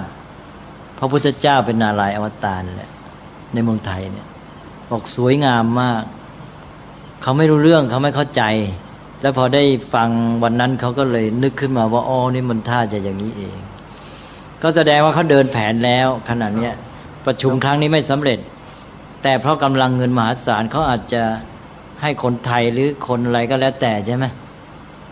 มาดำเนินการโดยใช้ทุนเพื่อจะแทรกซึมนะก็เมื่อ2 วันนี้ยังได้ยินที่ว่าเวลานี้ที่วัดอะไรที่ว่ามีผู้ไปขอให้สร้างรูปก็จะมีสร้างรูปที่มากที่สุดคือเจ้าแม่กวนอิมกับเจ้าแม่อุมาใช่ไหมนี่แสดงว่าพระอุมาเข้ามาเนี่ยเห็นไหมขนาดพระเรายังไม่มีหลักเลยใช่ไหมพระเราบางวัดไปสร้างรูปพระพิฆเนศใช่ไหมอย่าไปว่าถึงคนข้างนอกผู้ใหญ่ในแผ่นดินเลยพระเองยังไม่มีหลักไม่รู้เรื่องก็ไปเป็นเครื่องมือให้เขาเลยในหนังสือเล่มหนึ่งผมอยู่ที่ภูเขามีผู้เอาไปให้เป็นเรื่องของเทพเจ้าฮินดูพอเปิดปกไปนี่ข้างในรองมีภาพพระครูองค์หนึ่งข้างล่างเขียนพระครูชื่อนั้นผู้ชำนาญเรื่องเทพเจ้าพระเราเป็นเองเป็นเครื่องมือให้เขาเลยฉะนั้นมีโอกาสที่เมืองไทยเนี่ย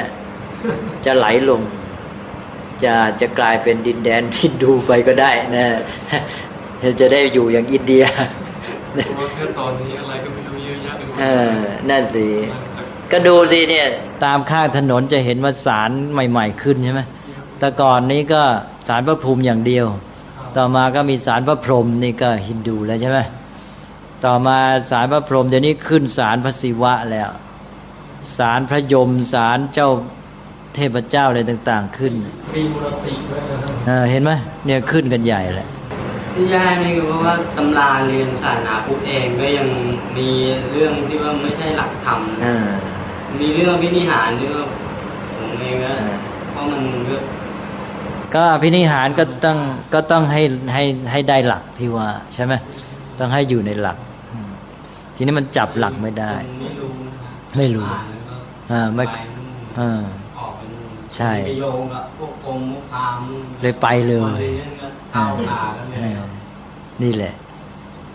ฉะนั้นก็กลายเป็นว่าในเมืองไทยขนาดนี้เสียหลักอาจจะเป็นเหมือนอินเดียยุคที่เสื่อมใช่ไหมพุทธศาสนาในอินเดียตอนจะเสื่อมก็ชาวพุทธก็แยกไม่ออกเลยว่าอะไรเป็นพุทธอะไรเป็นพราหมณ์เพราะนั้นก็ถูกเขาดึงไปได้ง่ายนั่นแหละก็ต้องพยายามสร้างความเข้าใจให้ถูกต้องนะตอนนี้พวกฝรั่งอเมริกานี่กำลังโหยหาเกี่ยวกับเรื่องหลักนะคิดว่าน่าจะทุ่มไปทางนู้นนะก็ตอนนี้ก็สนใจมากขึ้นก็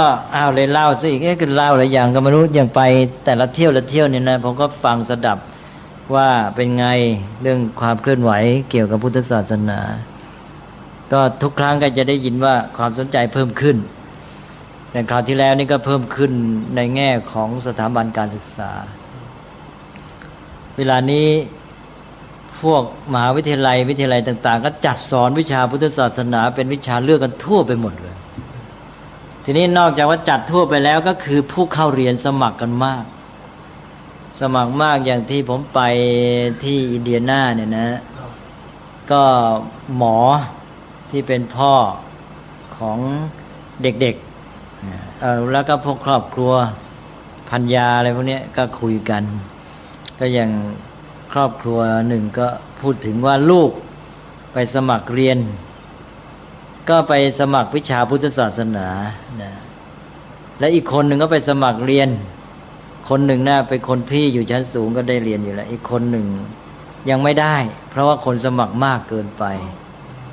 เนี่ยแล้วเขาก็เลยต้องคัดว่าให้เด็กที่อยู่ชั้นสูงเนี่ยได้เรียนก่อนพอเขาก็ต้องเอาซีเนียร์ก่อนแล้วมาจูเนียร์แล้วก็มาโซโฟมอร์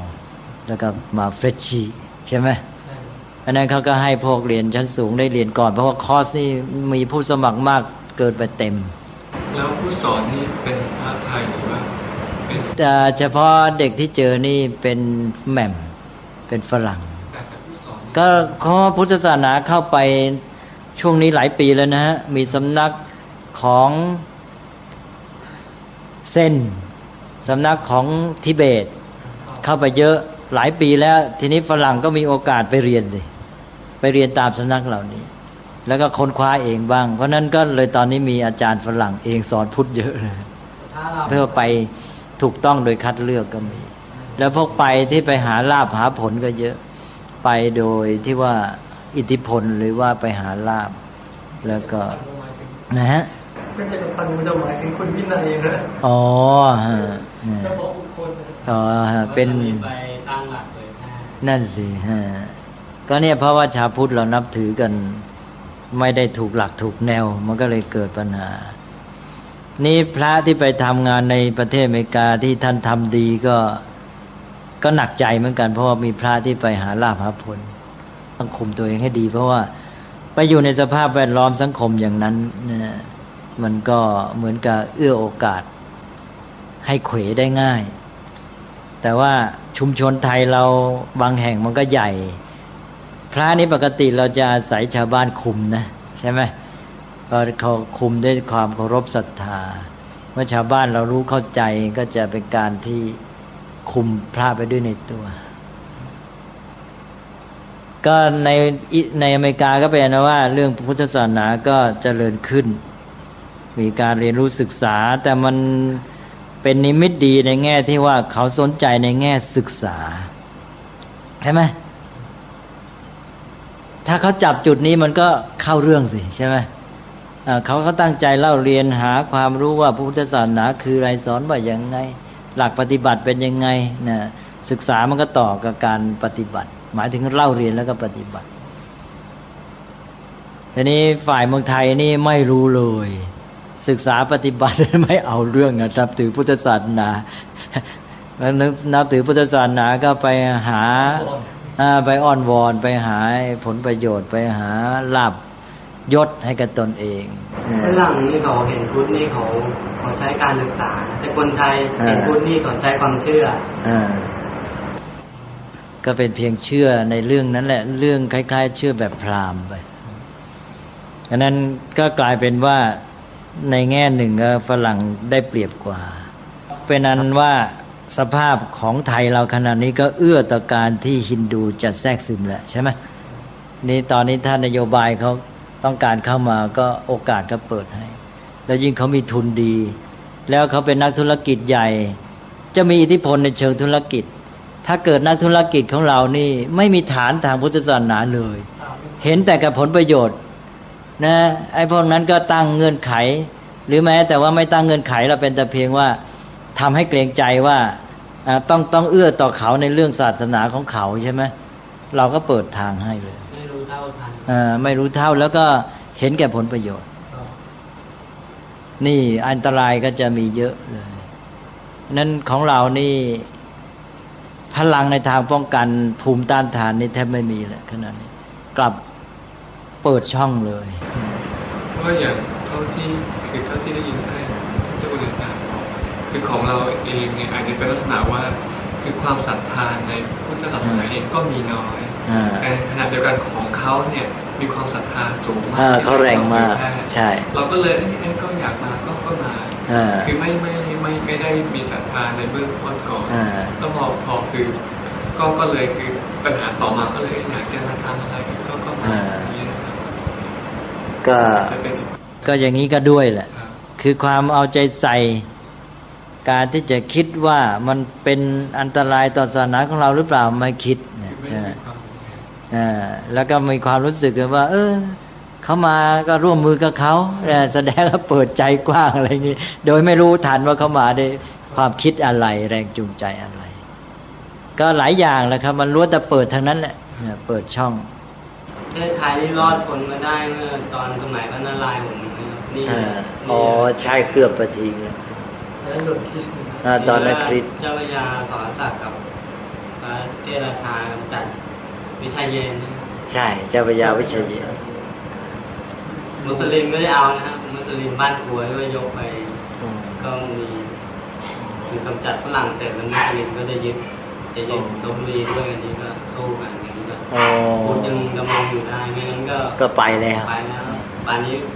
ผมอาจจะเพียงมุสลิมเลยนี่แหละอันนี้ตอนนี้ชักจะป้อแป้แล้วนะทางจีนก็ได้ว่าส่งเสริมพุทธศาสนาขึ้นมาก็ตอนนี้เปิดให้แต่ว่าเท่าที่ทราบก็มันขาดตอนไปนานคนรุ่นใหม่นี้ไม่รู้จักพุทธศาสนาเพราะช่วงมันตั้งแต่มอสีตุงขึ้นนี่มันตั้งหลายปีเลยใช่ไหมเพราะนั้นมันไม่ได้รู้จักเลยนี่ก็กลายเป็นว่าต้องเริ่มต้นกันใหม่ทีนี้พอเปิดเนี่ยก็อันตรายเหมือนกันเพราะว่าพอเข้าไปอย่างเมืองไทยไปเนี่ยเอาอะไรไปเอาพุทธศาสนาแท้ไปหรือเอาอะไรไปใช่ไหมดีไม่ดีไม่รู้เอาอะไรไปไม่ช่วยก็เป็นแต่ฮินดูด้วยอันนี้ก็ตกลงว่าของเรานี่ไม่มีตัวหลักที่ว่าจะทำให้มันยึดไอ้ตรึงไอ้ตัวเองไว้ให้อยู่ได้ป้องกันอันตรายได้และเดินหน้าได้ถูกต้องใช่ไหมหลักมันต้องทำหน้าที่3อย่างตรึงไว้กันอันตรายและทำให้เดินได้ถูกต้องขาดอันนี้มันเสียหมดเลยท่านเจ้าคุณอาจารย์ครับพอจะมีสิทธิ์บ้างไหมครับที่ว่าศาสนาพุทธจะเข้าไปแทนที่คริสต์ศาสนาในยุโรปในอเมริกาก็ยังพูดยากอยู่เพราะว่าศาสนาเหล่านี้เป็นศาสนารุนแรงทั้งนั้นระบบการจัดตั้งเขาก็ดีมากจัดตั้งดีแต่ว่าเขาก็อ่อนเต็มทีแต่เมื่อคนเรามีความฉลาดขึ้นมีคือรู้จักเหตุรู้จักผลขึ้นนี่ก็หน้าที่ก็ในส่วนหนึ่งแต่ว่าคนเรานะในจำนวนมากมันก็ยังมีไอ้เรื่องจิตใจประเภทนี้อยู่ก็เราจะเห็นว่าความรุนแรงก็ยังมีทั่วไปใช่ไหมรบกันเพราะเรื่องศาสนาเนี่ยเดี๋ยวนี้ก็ยังทั่วไปฆ่ากันเอาง่ายๆเลยนี่อย่างในฝรั่งมันไม่ใช่ง่ายๆนะฮะมันยึดมั่นมากเหมือนกันบางทีและอย่างกรณีที่พระเราถูกฆ่าเราก็ยังเป็นปมอยู่เหมือนกันว่ามันมีส่วนเรื่องของการชิงชังเชื้อชาติชิงชังศาสนาหรือเปล่าใช่ไหมเพราะนั้นก็แล้วคริสต์ก็มีประวัติความยึดมั่นสู้กับอิสลามมาใช่ไหมฆ่ากันมารุนแรง นี่ก็เขามีการฟื้นฟูพวกครูคลักแคลนครูคลักแคลนเคยได้ยินไหมครูคลักแคลนที่ไว้ฆ่าคนดำเหยียดผิวทีนี้ครูคลักแคลนนี่ก็ยังไม่ล้มหายตายจากไม่หมดไปคือยังมีอยู่มีเชื้ออยู่นี่ก็มันอาจจะขยายขอบเขต ว่านอกจากกำจัดคนดำและกำจัดอาเซียอย่างเงี้ย คือศาสนาพุทธนี่คือศาสนาแห่งหลักของความจริงน่าจะได้รับการยอมรับกว่าศาสนาอื่นที่ว่าเชื่อถือในความคือนอกเหนือจากธรรมชาตินะเป็นสิ่งที่พิสูจน์ไม่ได้แต่คนมันไม่ได้อยู่แค่การที่จะใช้ปัญญาเรียนรู้ความจริงนะมันอยู่ด้วยความยึดมั่นเยอะนะและอีกอย่างก็คนไม่ได้มีการศึกษาเสมอกันหมดแล้วอีกอย่างศาสนาพุทธเนี่ยที่แท้มันก็เหลืออยู่น้อยเป็นพวกมหายานเป็นพวกอะไรที่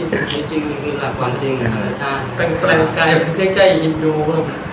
ใกล้ๆกันบ้างแต่ก็มันก็มีแนวอยู่แล้วก็ต้องดูต่อไปอย่างในอเมริกาเพราะขณะนี้มันแนวโน้มมันขึ้นมันขึ้นอยู่แล้วเพราะนั้นก็ความเป็นไปได้ก็มีอยู่แต่อย่างที่ว่าในมหาวิทยาลัยในสถาบันการศึกษาก็เรียนกันมากและกลายเป็นวิชาที่นิยมในขณะนี้กลายเป็นว่าเด็กเมืองไทยอยากจะแขวนห้อยไม้กางเขนแต่เด็กอเมริกันอยากจะเรียนวิชาพุทธศาสนา มันก็ชอบกลนะเอามั้งนะวันนี้ก็คุยกันได้พักใหญ่ซีดีธรรมบรรยายชุดตามพระใหม่ไปเรียนธรรมโดยพระพรหมคุณาภรณ์ปอ.ประยุตโตวัดยานเวศกวันตำบลบางกระทึกอำเภอสามพรานจังหวัดนครปฐมบรรยายแก่พระนวกะรุ่นพรรษา 2539 ตอนที่ 23 เรื่องอิทธิบาท 4อย่าดีแต่รู้จักชื่อต้องรู้เข้าใจเอาไปใช้ให้ได้ด้วยคุยกันต่อวันนี้จะพูดเรื่องธรรมะง่ายๆที่ได้ยินได้ฟังกันบ่อยมากคิดว่าทุกท่านคงรู้จักนะแล้วก็อาจจะได้อ่านพบแม้แต่ที่เป็นหนังสือที่ผมอธิบายเองก็คือเรื่องอิทธิบาท 4ที่เอามาพูดในวันนี้ก็เพราะว่าไปเกี่ยวข้องกับเรื่องที่เราพูดมาแล้วคือเรื่องตัณหาและก็ฉันทะนะ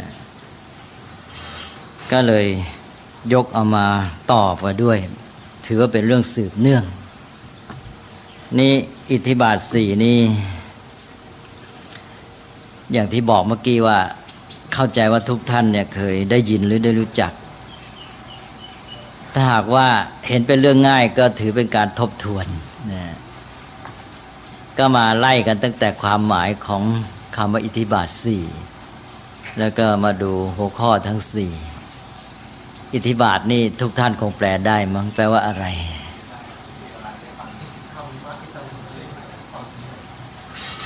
ธรรมะที่ให้ทำให้ประสบความสำเร็จหรือว่าธรรมะที่ให้ถึงความสำเร็จก็มาจากคำว่าอิทธิบวกกับคำว่าบาทหรือบาลีว่าปาทะบาทหรือปาทะก็แปลว่าเท้านี่แหละนะเท้ามันเป็นยังไงเท้าก็พาเราให้ไปถึงที่หมายสิใช่ไหมฉะนั้นคำว่าเท้านี่ก็แปลว่าให้ถึงฉะนั้นศัพท์บาลีตัวนี้ที่เราแปลว่าเท้าเนี่ยมีความหมายในตัวเองอวัยวะที่ทำให้เราไปถึงที่หมาย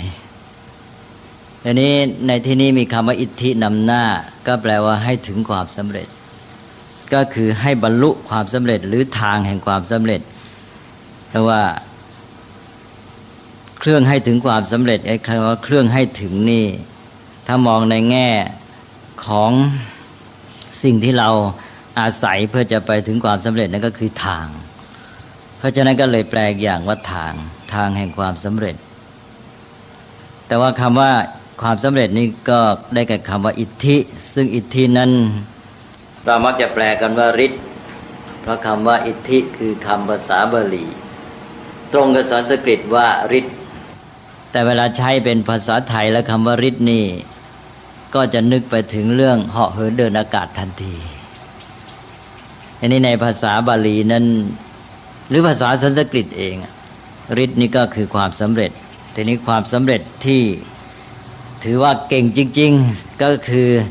ที่เหาะเหินเดินอากาศได้อย่างนี้ถือว่าความสำเร็จที่สูงมากก็เลยเอาไปใช้ในแง่ของการที่มีความสามารถทำอะไรเป็นอัศจรรย์แต่เอาความกว้างๆว่าความสำเร็จเพราะฉะนั้นอิทธิบาทก็แปลว่าทางแห่งความสำเร็จหรือทำเครื่องให้ถึงความสำเร็จจะแปลเป็นฤทธิ์ด้วยก็รวมอยู่ในนี้เสร็จนะทีนี้ความสำเร็จนี้ก็อาจจะหมายไปถึงการสำเร็จบรรลุธรรมะก็ได้บรรลุคุณธรรมเบื้องสูงอันนี้ก็มี4ข้ออะไรบ้างไหนถ้าลองว่ามี1ฉันทะ2วิริยะ3จิตตะแล้วก็4ก็ง่ายนะแต่ว่าคำไทยพวกนี้นี่ก็เพี้ยนนิดหน่อยฉันทะก็ถือว่าถูกต้องวิริยะในบาลีปกติจะใช้ว่าวิริยะวิริยะนี่มาใช้เป็นไทยแหละในพระไตรปิฎกก็ยังมีใช้เพี้ยนกันบ้างเป็นวิริยะก็มีแต่โดยปกติจะเป็นวิริยะนะแล้วก็จิตตะก็ตรงแล้วก็วิมังสาก็บาลีก็เป็นวีมังสานะไม่ใช่วิไทยก็มาพูดให้เหมาะกับลิ้นไทยก็เลยเป็นวิมังสาก็มี4ข้อนี่เราก็มาดูแต่ละข้อไปอันนี้1ก็ฉันทะก็แปลกันมาแล้วว่าพูดกันมามากเหลือเกินคำนี้แปลว่าความใฝ่ดีใช่ไหมใฝ่ดีหรืออยากให้มันดีเราแปลกันง่ายๆว่าความรักความชอบพอใจเช่นว่างานนั้นเราชอบใจรักงานนั้นแต่ที่จริงของพระนะท่านมุ่งให้เป็นความอยากที่เกี่ยวกับการกระทำทีนี้อยากดีอยากให้มันดีก็ต้องอยากทำให้มันดีเราอยากจะเห็นที่นั้นสะอาดเราก็อยากทำให้มันสะอาดแล้วก็กวาดมันเราเห็นต้นไม้เหี่ยวแห้งเราอยากให้ต้นไม้นั้นงามนี่เรียกว่าอยากให้มันดีเราก็ไปรดน้ำมันไปทำให้มันดีนะหมอเห็นคนไข้ไม่สบายเจ็บป่วยร่างกายอ่อนแอนะก็อยากให้คนไข้นี้ร่างกายแข็งแรงสุขภาพดีก็อยากจะไปแก้ไขบำบัดโรคอยากจะไปทำให้คนไข้สุขภาพดีครูเห็นนักเรียนเห็นเด็กๆก็ยังไม่มีความรู้อยากให้เด็กเจริญเติบโตเป็นคนดีมีกิริยามารยาทมีความประพฤติดีมีสติปัญญาอยากให้เด็กดีอยากให้เด็กสมบูรณ์ให้เก่งนี่เรียกว่าอยากให้ดีก็เลยอยากจะทำให้ดีก็คืออยากจะสอนอยากจะแนะนำต่างๆนะความอยากทำให้มันดีเนี่ยก็เลยเป็นฉันทะเพราะฉะนั้นในภาษาพระก็จะแปลว่าฉันทะคือความปรารถนาจะทำตัวบาลีจะแปลว่ากัตตุกรรมยตา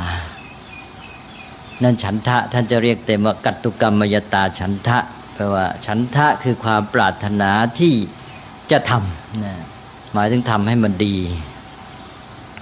ถ้าแปลเป็นภาษาไทยปัจจุบันก็คือใฝ่สร้างสรรค์นั่นเองทีนี้ถ้าเรามีตัวนี้อยู่แล้วก็มันก็เกิดกำลังขึ้นมาจะทำอะไรต่างๆอันนี้ก็ข้อที่1ฉันทะข้อที่2ก็วิริยะบาลีว่าวิริยะวิริยะก็มาจากวีระแล้วก็บวกกานิยะตามหลักภาษาบาลีวิริยะก็แปลว่าความเป็นวีระนะวีระคืออะไรก็ความแปลว่าแกล้วกล้าใจสู้ ดังนั้นวิริยะหรือวิริยะนี่ความเป็นผู้แกล้วกล้าใจสู้เราแปลกันว่าความเพียรเพียรนั้นไม่ได้แปลหรอกเพียรก็ตัวเดิมนั่นแหละแปลงอีเป็นเอียแปลงวอเป็นพอวีระมันก็แปลว่าข้อแรกนี่จะเป็นพื้นว่าจะให้เขาทำอะไรก็ให้เขาทำสิ่งที่เขาชอบถ้าเขายังไม่ชอบเราก็หาทางปลุกใจหรือว่าพูดจาหวานล้อมอย่างว่าคนที่จะรักพอใจทำสิ่งนั้นนี่เขาเห็นคุณค่าเห็นประโยชน์พอเห็นคุณค่าเห็นประโยชน์ของมันแล้วสิ่งนี้ดีอย่างนั้นอย่างนี้อะไรเนี่ยนะก็ทำให้เกิดความรักความอยากจะทำเหมือนอย่างกับเด็กเนี่ยถ้าหากว่าแกไม่อยากกวาดบ้านนะ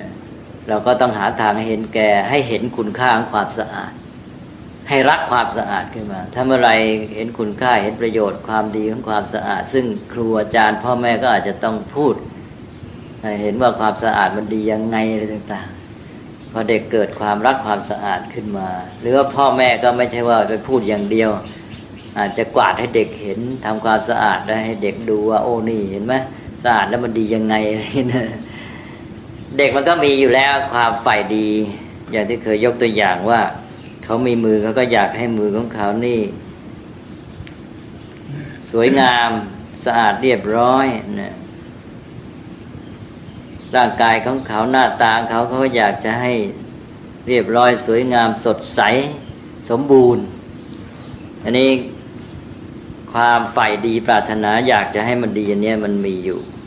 แต่ว่าอย่าให้เด็กนี่เบนไปทางเรื่องอื่นซะรู้จักใช้เป็นประโยชน์ก็ให้ขยายออกไปขยายความใฝ่ดีนี้ออกไปสู่สิ่งต่างๆอย่างที่เคยพูดว่าไปนั่งที่ไหนก็อยากให้ที่นั้นมันเรียบร้อยสะอาดนะอยากไปเจออะไรเกี่ยวข้องกับอะไรก็อยากให้มันดีพอขยายความใฝ่ดีนี้ออกไปแล้วก็ฉันทะก็ตามมามันก็อยากทำให้มันดีเด็กก็จะเกิดฉันทะขึ้นมาซึ่งจะตรงข้ามกับเรื่องของฝ่ายตัณหาที่ว่า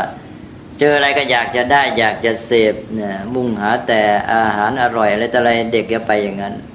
จนกระทั่งว่าบดบังด้านฉันทะไปหมดเด็กก็อยากกินอาหารอร่อยอีกด้านหนึ่งก็อยากให้จานสะอาด ถ้าอยากให้จานสะอาดก็เป็นฉันทะใช่ไหมเจออะไรก็อยากให้มันดีให้มันเรียบร้อยล้างจานก็ล้างให้มันสะอาดนี่ต้องสร้างเหมือนกันทีนี้เราไปกระตุ้นฝ่ายตัณหาซะมาก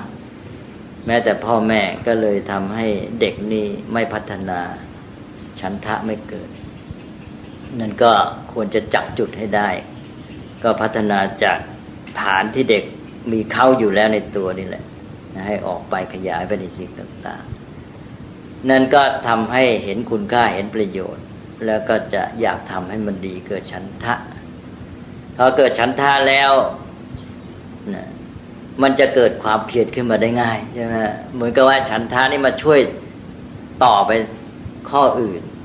ข้อสองความเพียรก็มาพอมีความเพียรต่อไปความมีใจจดจ่อก็ตามมาแม้จะไม่แรงนักก็มีขึ้นแล้วถ้าเรารู้จักแนะนิดหน่อยมันก็เกิดวิมังสาขึ้นมา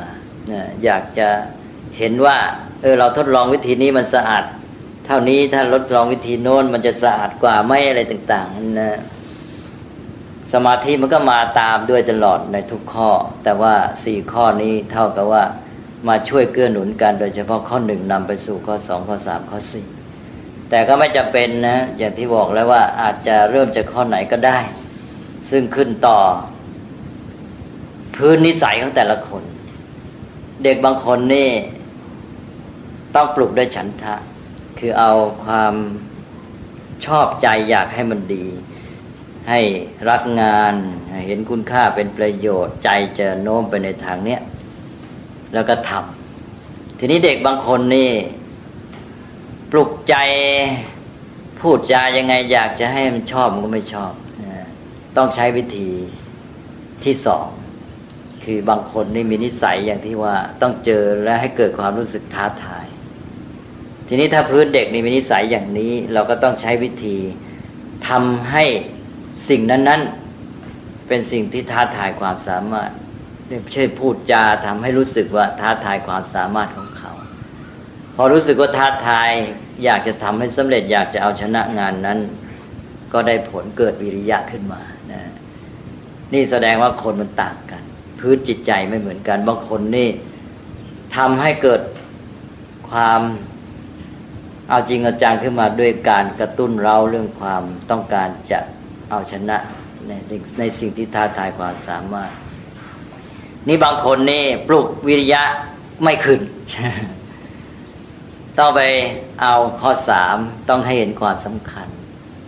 ให้เห็นว่าสิ่งนี้เนี่ยมีความสำคัญต่อชีวิตถ้าไม่รู้ไว้ไม่ทำไว้นะตัวเองจะไม่ปลอดภัยหรืออาจจะต้องประสบความทุกข์ยากลำบากอย่างพ่อแม่จะให้เด็กเรียนหนังสือนี่นะเราจะเห็นได้เลยเด็กบางคนนี่ก็เรียนด้วยความรักความชอบนะยิ่งเห็นคุณค่าประโยชน์ใจเขาก็รักใฝ่แต่บางคนก็ไม่เอาในด้านความรักความใฝ่ต้องให้ท้าทายบางคนก็ท้าทายความสามารถก็ยังไม่เอาอีกก็ต้องไปพูดถึงความสำคัญของมันต่อชีวิตของเขาว่าถ้าเขาไม่เรียนแล้วต่อไปจะประสบความลำบากดูสิคนที่ไปมีความยากจนข้นแค้นหรือว่าต้องดำเนินชีวิตระหกระเหินอย่างนั้นใช่ไหมเนี่ยเพราะว่าไม่ได้ศึกษาเล่าเรียนให้เขาเห็นความสำคัญพอมันคุกคามต่อความมั่นคงปลอดภัยขึ้นมาก็จะเกิดไอ้ตัวจิตตะนะก็อยู่ที่ว่าจะพูดยังไงเห็นความสำคัญถ้าพูดได้ขนาดที่ว่าเห็นความสำคัญอย่างกับระเบิดที่มันจะระเบิดแล้วก็ได้ผลนะนี่ก็จิตตะแล้วก็ต่อไปวิมังสาก็บางคนก็มีนิสัยอย่างที่ว่าชอบทดสอบชอบทดลองอยากจะเห็นไงเป็นยังไงถ้าได้ทดลองดูนี่ก็เด็กบางคนก็ถูกจูงไปแม้แต่ในความทางเสียก็เพราะว่าวิมังสาด้วยใช่ไหมเด็กมีพื้นอยู่แล้วเพราะฉะนั้นเราต้องให้ทำมาใช้ในทางที่ดีแต่ว่ารวมความก็คือว่าใช้โดยสัมพันธ์ก็จากอันหนึ่งส่งผลไปข้ออื่นช่วยกันถ้าหนุนได้พร้อมกันทั้ง4ข้อก็ทำให้มีความเข้มแข็งยิ่งขึ้นมีความพร้อมยิ่งขึ้นที่จะสำเร็จแต่ว่าอาจจะใช้แยกอย่างที่ว่าให้เหมาะสมกับพื้นนิสัยของแต่ละคนแต่ละข้อละข้อก็มาเพราะฉะนั้นผู้ที่สอนหรือว่าผู้ที่เกี่ยวข้องกับคนอื่นเป็นผู้บริหารเป็นหัวหน้าหรือแม้แต่เป็นพ่อแม่ก็ต้องดูคนของตัวเองเช่นเด็กถ้าหากว่าใช้วิธีนี้ไม่ได้ผลเด็กอาจจะเหมาะกับวิธีนั้นนะโดยกระตุ้นตัวไหนขึ้นมาถ้าแต่ละอันเมื่อเกิดขึ้นมาแล้วก็นำไปสู่สมาธิแล้วก็เมื่อสมาธิเกิดขึ้นมันก็เป็นการรวมพลังมาแล้วก็ทำให้นำไปสู่ความสำเร็จทีนี้ก็เรื่องฤทธิ์ที่เรียกว่าการเดินบนน้ำเหาะเหินเดินอากาศอะไรก็ตามอันนี้มันก็มาจากสมาธินี่แหละใช่ไหมก็อาศัยสมาธิไปนี่ก็คือเรื่องอิทธิบาทนะที่เป็นทางแห่งความสำเร็จ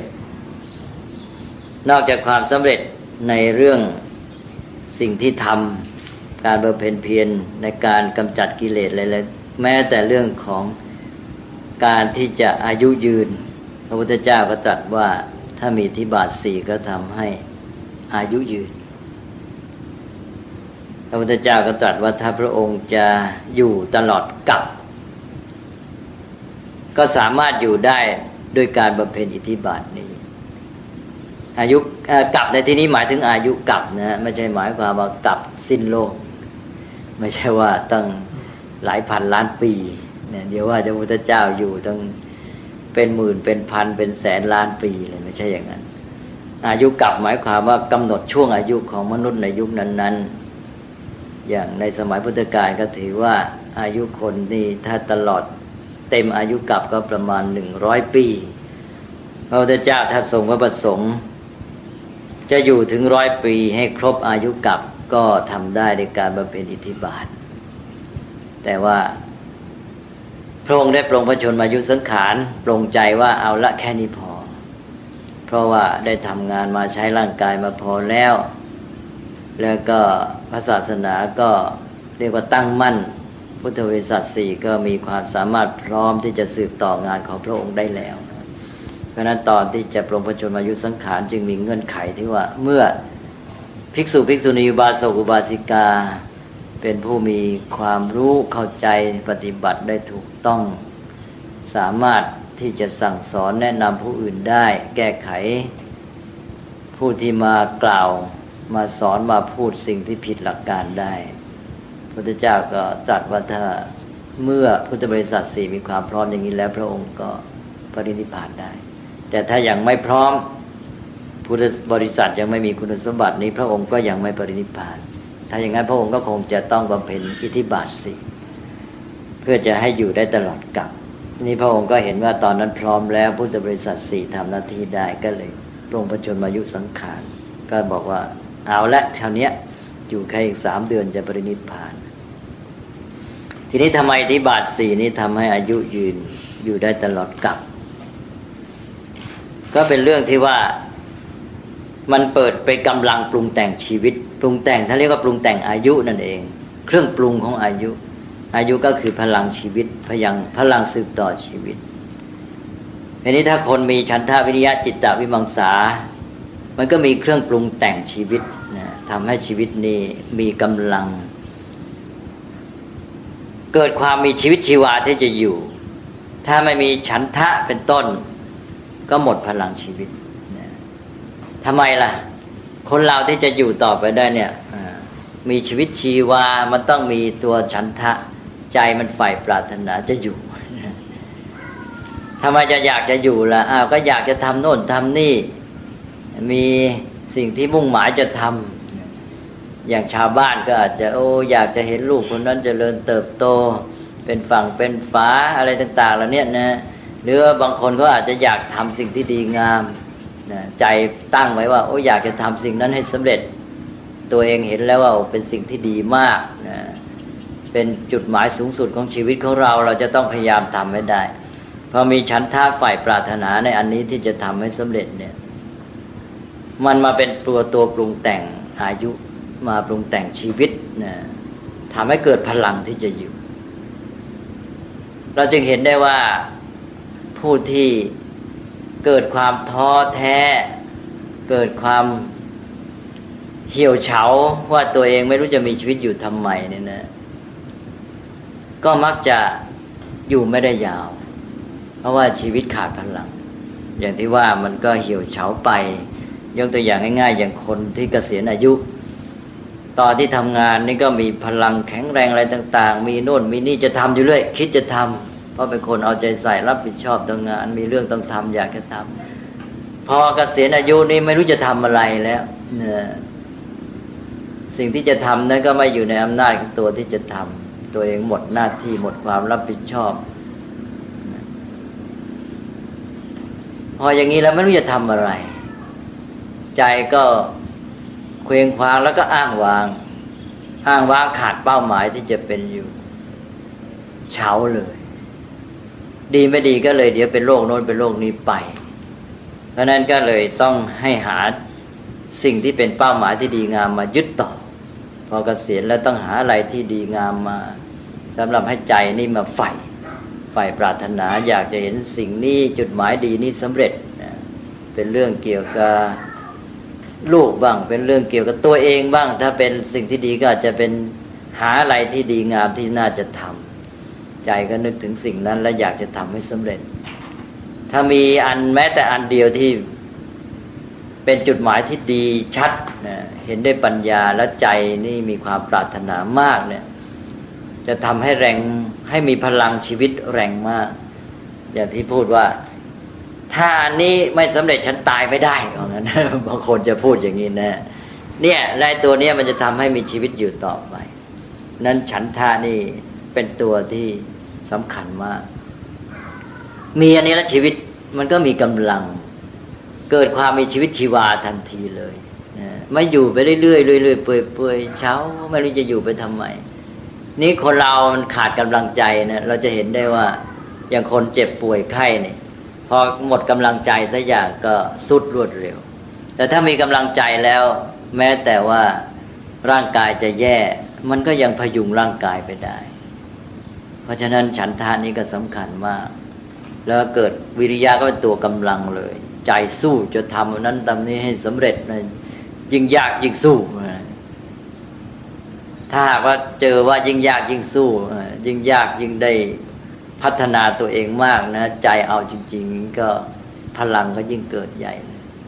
ใจก็จดจ่อใจจดจ่อก็มีพลังพุ่งสู่เป้าหมายแต่ก็คิดจะทำอย่างนั้นอย่างนี้จะปรับปรุงจะแก้ไขยังไงอะไรเงี้ยนะใจมันก็อยู่กับเรื่องนั้นสมาธิมันก็เกิดไม่ฟุ้งซ่านไม่พลาดจิตมันก็ดีสุขภาพจิตก็ดีด้วยแล้วเกิดพลังด้วยได้ผลดีทุกอย่างเพราะฉะนั้นอิทธิบาท4ก็เป็นตัวที่จะมาปรุงแต่งสิ่งที่ท่านเรียกว่าอายุทำให้ชีวิตมีพลังที่จะอยู่ได้ต่อไปก็ทำให้อายุยืนก็พูดเรื่องอิทธิบาท4มาก็พอสมควรนะเป็นหลักธรรมที่ง่ายๆได้ยินกันเป็นพื้นๆก็เอามาทบทวนกันท่านผู้ใดมีข้อสงสัยอะไรก็มาคุยกันนิดๆหน่อยๆนะ นี่มังสาที่ทำมาลูกสาวมาจากอะไรวีมังสานี่ทำอะไรผสมกับอะไรกันบ้างแล้วเป็นคำก็แปลเนี่ยแปลว่าทดลองวีมังสาแปลว่าทดลองเพราะว่าตามที่เคยเรียนตอนสมัยมัธยมนะครับแปลว่าการพิจารณาอะไรตลอดมานั่นแปลกันแบบทั่วๆไปก็แปลกันอย่างนั้นโดยทั่วไปแปลงั้นแต่ว่าตัวศัพท์จริงๆเนี่ยแล้วทดลองการทดลองมันต้องการพิจารณาไตร่ตรองใช่ไหมทดลองก็คืออยากจะเห็นว่าที่เป้าหมายเราจะให้มันดีจะทำไงดีหรือว่าอยากจะรู้ว่าทำอย่างนี้เลยเกิดผลยังไงทำอย่างนั้นจะเกิดผลยังไงที่ทำได้เกิดผลอันนี้ถ้าเราลองทำอย่างนี้ว่ามันจะเกิดผลยังไงใช่ไหมนี่ก็ทำให้ใช้ปัญญาพิจารณาก็เลยแปลกับพิจารณาไตร่ตรองเพราะว่ามันรวมไปถึงการตรวจสอบด้วยเมื่อทดลองก็เป็นการตรวจสอบว่าทำอย่างนี้ได้ผลไหมนะผลเป็นไปตามที่มุ่งหมายหรือเปล่าก็รวมทั้งตรวจสอบเป็นต้นทุนนะครับคือว่าครอบครัวของสังคมเดี๋ยวนี้นะคือไม่มีหลักอธิบายเลยครับว่าผู้ปกครองพ่อแม่หรือว่าใจต้องการอยากจะให้ลูกเป็นอะไรก็ไม่ได้ดูที่เด็กว่าเด็กชอบเด็กรักมีฉันทะมีวิริยะมีจิตใจมีวิมังสายังไงคือต้องการที่ตัวเองอยากจะให้ลูกเป็นอะไรก็บังคับลูกไม่ตรงประเด็นมันก็ไม่เข้าเรื่องใช่ก็เป็นปัญหาที่จิตมันก็ต้านพอจิตต้านก็เกิดความขัดแย้งแล้วเด็กก็หันไปหาสิ่งอื่นที่มันชอบพอมันไม่มาทางฉันทะมันก็ไปทางตัณหาใช่ไหมไปทางเสพไปทางอะไรต่างๆเป็นปัญหาสังคมเป็นปัญหาการเรียนการสอนของการศึกษาก็ไม่ได้เรื่องครับคือแทนที่จะเน้นให้คือใช้ปัญญานะคือการทดสอบการวิจัยการอะไรอย่างสังคมที่เจริญอย่างสหรัฐหรือของญี่ปุ่นเนี่ยเขาใช้การวิจัยเป็นหลักการทดสอบการทดลองทางวิทยาศาสตร์นะแต่ของไทยนี่ใช้ระบบท่องจำคือเรียนกันตามหนังสือครูดูหนังสือไปก็สอนเด็กเรียนไปไม่ได้การใช้ไม่ได้ใช้ความคิดก็เลยไม่ได้อธิบายเลยก็นั่นแหละเด็กจะโทษใครเป็นผู้ใหญ่เป็นผู้ใหญ่จะมีปัญหาก็โทษถ้าไม่เรียนโทษอะไรก็โทษการศึกษาเนี่ยการศึกษาบกพร่องผู้ใหญ่เองก็ขาดอิทธิบาทก็มันก็ตามกันไปหมายความว่าพอผู้ใหญ่ขาดก็ส่งผลต่อเด็กเพราะว่าพุทธศาสนาที่เรารู้จักก็เป็นเพียงรู้จักสืบกันไปมันไม่ใช่รู้จักตัวพุทธศาสนาตัวหลักการตัวคำสั่งสอนที่แท้ไม่ค่อยรู้คำว่าพุทธศาสนาก็เลยหมายถึงว่าไปยกช่อฟ้าฝังลูกมีมิตรอะไรกันนะแล้วการศึกษาของสังคมไทยนี่ล้มเหลวก็ต้องมารื้อฟื้นแก้ไขกันใหม่เจ้าคุณครับคือเมื่อวันศุกร์คือก็ได้ดูหนังสือพิมพ์นะครับก็ได้ดูกันท่านมหาท่านสุเนศแล้วก็ท่านจักรพรรดิแล้วก็ผมดูกันคือในปัจจุบันเนี่ยเรามองไปทางไหนเนี่ยปัญหาของสังคมก็มีเยอะมากนะครับทีนี้ในฐานะที่พวกเราเนี่ยก็คือเป็นมนุษย์คนหนึ่ง เราก็อยากที่จะช่วยเหลือแต่ทีนี้ในการช่วยเหลือมนุษย์ด้วยกันเนี่ยนะครับบางคนคือเรามีใจอยากที่จะช่วยแล้วแต่ในขั้นปฏิบัติจริงๆเนี่ยบางทีพอกระทำไปแล้วเนี่ยเรามีฉันทะอยากทำแต่บางทีเราเกิดท้อนะครับคือทำไปแล้วอย่างบางคนทำไปแล้วมีผู้ที่ไม่เห็นด้วยต่อต้านทั้งที่ส่วนที่เราทำไปเนี่ยเราทำเพื่อช่วยเหลือเพื่อด้วยกันซ้ำบางคนคืออาจจะมีอย่างตัวอย่างช่วยเหลือเพื่อมนุษย์คือสละตัวเองทำแล้วก็ผลที่ได้คือไม่คุ้มนะครับคือกลายเป็นว่าเบียดเบียนตนเองไปแม้กระทั่งวันที่ตัวเองเสียเนี่ยก็ยังไม่ได้อยู่ที่ประเทศของตัวเองเลยทีนี้เราทำไปเพื่ออะไรประโยชน์ตัวเองก็ไม่ได้นะครับแต่คือเราเสียสละที่จะทำแล้วนะครับคือมีฉันทะแล้วก็ดีแล้วอย่างน้อยก็ฉันทะเกิดแล้วแหละ ได้อันหนึ่งแล้วแต่ทีนี้ว่าฉันทะเกิดทำไงฉันทะมากับปัญญาเราได้ปัญญาเบื้องต้นคืออย่างน้อยเรารู้ว่าอะไรมันควรจะเป็นยังไงใช่ไหมอันนี้มันได้ปัญญาแค่นี้แต่ทีนี้ปัญญามันควรจะนำฉันทะต่อก็คือปัญญาจะต้องมาทำหน้าที่เดินหน้ามองให้กว้างให้เห็นสภาพแวดล้อมว่าที่เราจะกระทำนี้มันต้องเป็นไปตามเหตุปัจจัยสภาพแวดล้อมก็เป็นเหตุปัจจัยที่สำคัญมันเอื้ออำนวยแค่ไหนถ้ามันไม่เอื้อมันมีอุปสรรคมีปัญหาที่จะมาขัดขวางเยอะเราก็ต้องรับรู้ตามเป็นจริงว่าไอ้ที่เราจะทำนี่ไม่ง่ายนะเนี่ย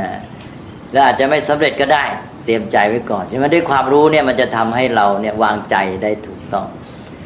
ทีนี้ว่าเราก็ต้องทำเท่าที่เราทำได้ทีนี้จะทำยังไงล่ะนะก็มองในแง่หนึ่งก็มันมีวิธีมองหลายอย่างเขาเรียกว่าโยนิโสมนสิการเช่นมองว่าเราก็เรียนรู้ไปด้วยเนี่ยเราก็ทำไปหาวิธีว่าเรารู้แล้วนี่มันยากสภาพแวดล้อมไม่เอื้ออาจจะไม่สำเร็จแต่เราจะต้องพยายามทำเท่าที่เราทำได้เนี่ยหนึ่งเราก็เตรียมใจไว้แล้วถ้ามันไม่สำเร็จก็รู้ตัวว่าไม่เราก็ทำด้วยความเห็นว่ามันควรจะเป็นอย่างนั้นนี่พอทำเราก็ได้เรียนรู้ไปว่ามันมีอุปสรรคมีเหตุปัจจัยงี้เราจะแก้ไขยังไงเรียนรู้ไปแล้วก็ได้ฝึกตัวเองเราก็มองในแง่ว่าจากการที่เราพยายามทำสิ่งนี้นั้นเราได้ฝึกตัวเองไปด้วยใช่ไหมเราก็พัฒนาตัวเองเรามองในแง่นี้เราฝึกฝนพัฒนาเราจะไปมองว่าเรานี่เต็มบริบูรณ์แล้วเราได้เรียนรู้ฝึกฝนตนเองพัฒนาไปแก้ไขปัญหาไปนะต่อไปก็อีกอย่างก็ใช้วิธีแบบพระโพธิสัตว์ก็คือมีปณิธานพระโพธิสัตว์ก็หมายความว่าเห็นว่าสิ่งนี้เป็นสิ่งที่ดีงามควรจะต้องทำแล้วก็ตั้งเป้าหมายเด็ดเดี่ยวต้องพยายามทำให้สำเร็จนะอย่างพระโพธิสัตว์นี่แม้แต่สละชีวิตก็ยอมสละด้วยความเต็มใจไม่ทุกข์นั่นว่างั้นนะต้องถึงขนาดนั้นนะแล้วมันจะไม่เป็นการเบียดเบียนถ้าใจมันมองในแง่ฝึกแล้วมันเสียสละใช่ไหมมันใจมันพร้อมเนี่ยก็ในแง่หนึ่งก็อาจจะเกินไปบ้างคือพระโพธิสัตว์นี่ไม่ใช่พระพุทธเจ้าพระโพธิสัตว์นี่ยังไม่ใช่คนสมบูรณ์เมื่อเป็นคนสมบูรณ์ก็อาจจะมีทำผิดพลาดบ้างแต่ว่าการที่มุ่งไปในทางทำดีแล้วมีผิดพลาดบ้างเป็นบทเรียนได้พัฒนาตัวเองดีกว่าไปผิดพลาดในเรื่องไม่เป็นเรื่องใช่ไหมเนี่ยก็ทำสิ่งที่ดีงามก็อาจจะต้องมีพลาดบ้างแม้เบียดเบียนตัวเองแต่ในเวลาที่เบียดเบียนนั้นมันก็มีไอ้ความที่มองเห็นคุณค่าประโยชน์สิ่งที่ทำมันดุลกันอยู่ใช่ไหมมันไม่เสียไปข้างเดียวทีนี้ถ้าจะให้สมบูรณ์ก็ปัญญามันจะต้องมามองเห็นรอบด้านไปหมดซึ่งพระโพธิสัตว์นี่ท่านจะยังไม่ถึงขั้นนี้เช่นว่าท่านจะทำความดีในระดับของเท่าที่สังคมขนาดนั้นหรือมนุษย์ในยุคนั้นรู้กันว่าดีแต่ว่าท่านจะทำได้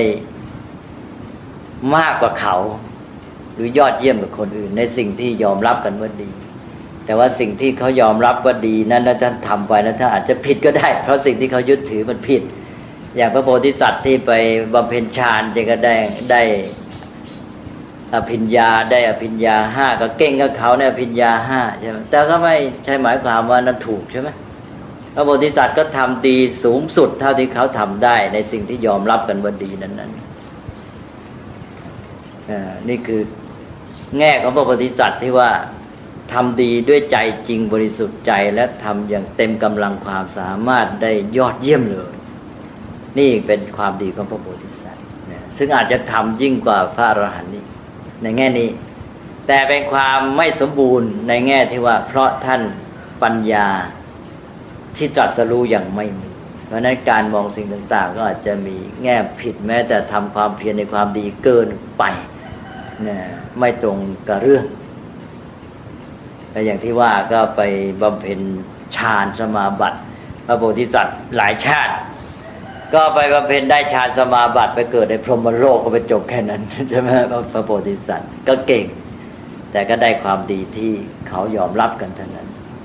ก็พัฒนาต่อมาจึงเป็นพระพุทธเจ้าเพราะฉะนั้นการมองพระโพธิสัตว์ต้องมองในแง่นี้ด้วยว่าท่านทำในสิ่งที่เป็นความดีที่คนรู้กันเท่าที่ปัญญาของท่านจะคิดได้บางท่านก็เห็นว่าคนนี้เข้าใจความดีนี้ยังไม่ถูกท่านก็เดินหน้า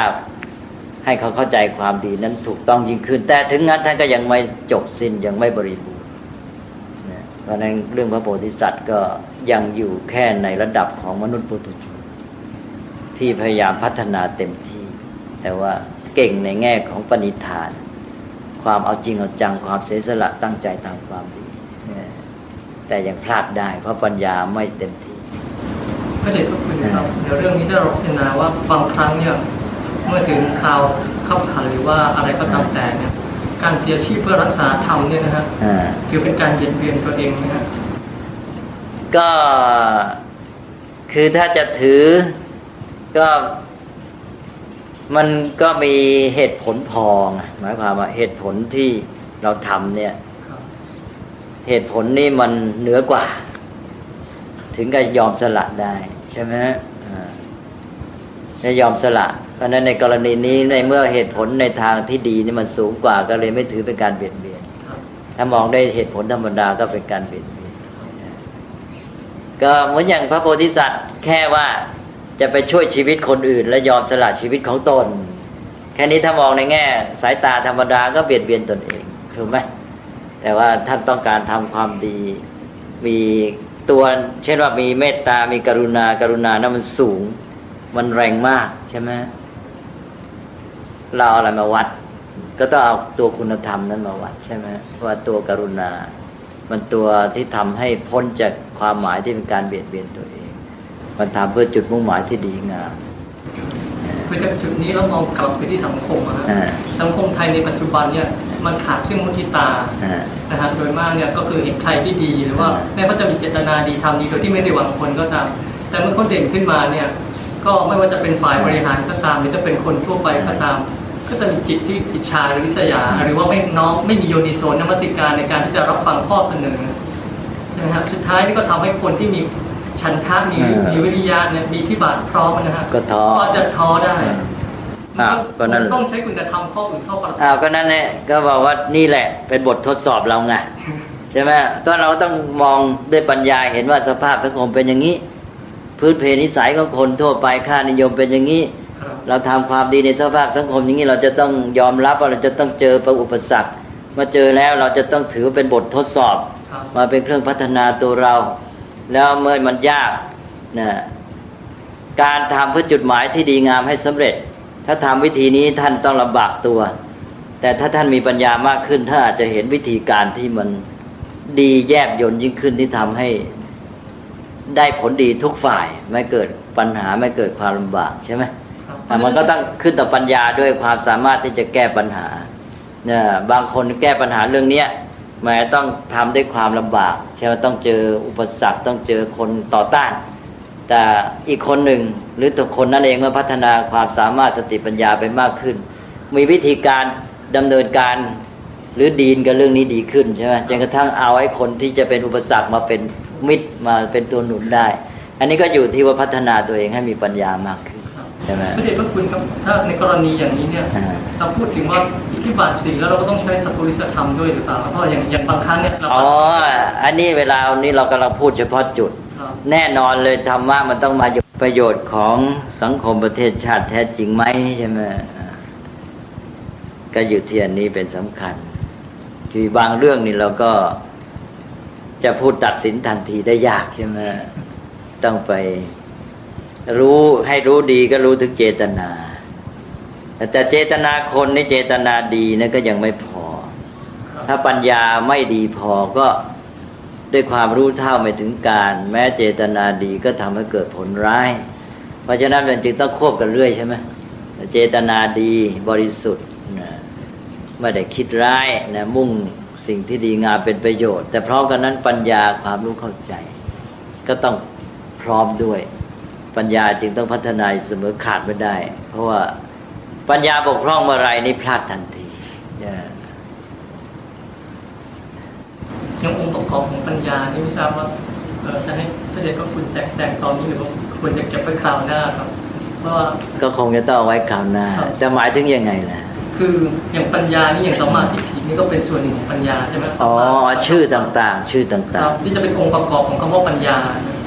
ไม่ใช่องค์ประกอบเป็นชื่อต่างๆของปัญญาหรือปัญญาที่ทำงานในระดับต่างๆหรือทำงานในด้านโน้นด้านนี้ก็เรียกชื่อไปอย่างนั้นอย่างนี้ก็ปัญญาที่แสดงออกด้วยอาการอย่างนี้ในเรื่องนี้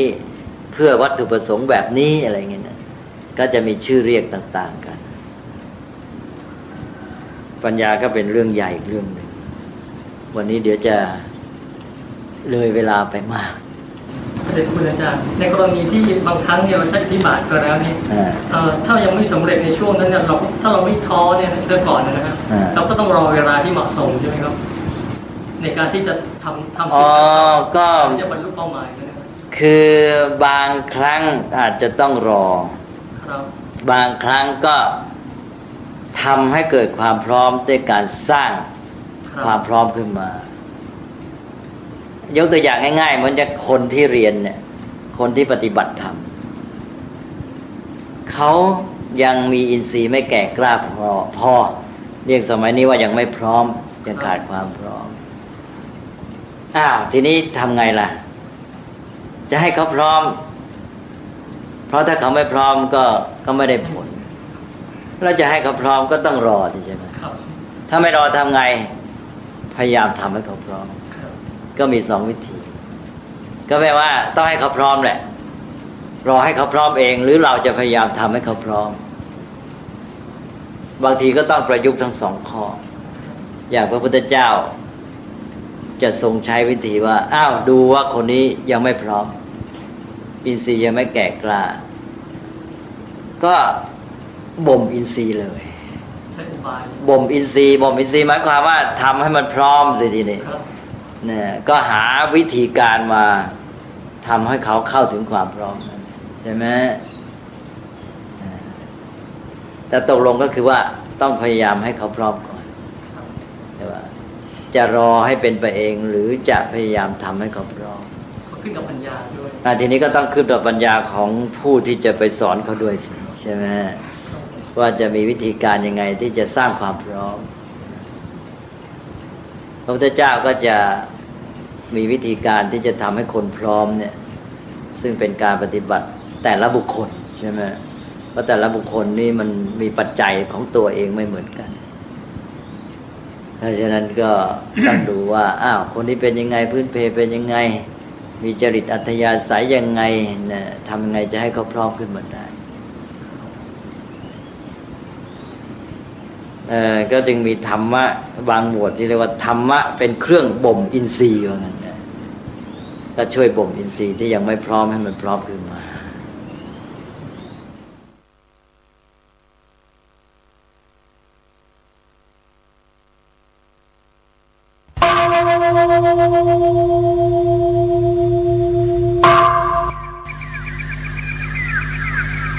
พรุ่งนี้เป็นวันพระขอเชิญลดละอบายมุขทำจิตใจให้สงบสะอาดปราศจากสิ่งเศร้าหมองทั้งปวงเข้าวัดฟังธรรมแล้วไหว้พระสวดมนต์ตามสมควร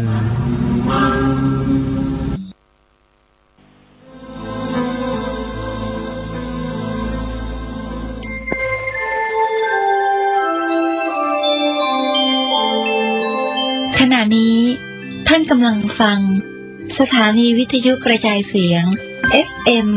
104.5 เมกะเฮิรตซ์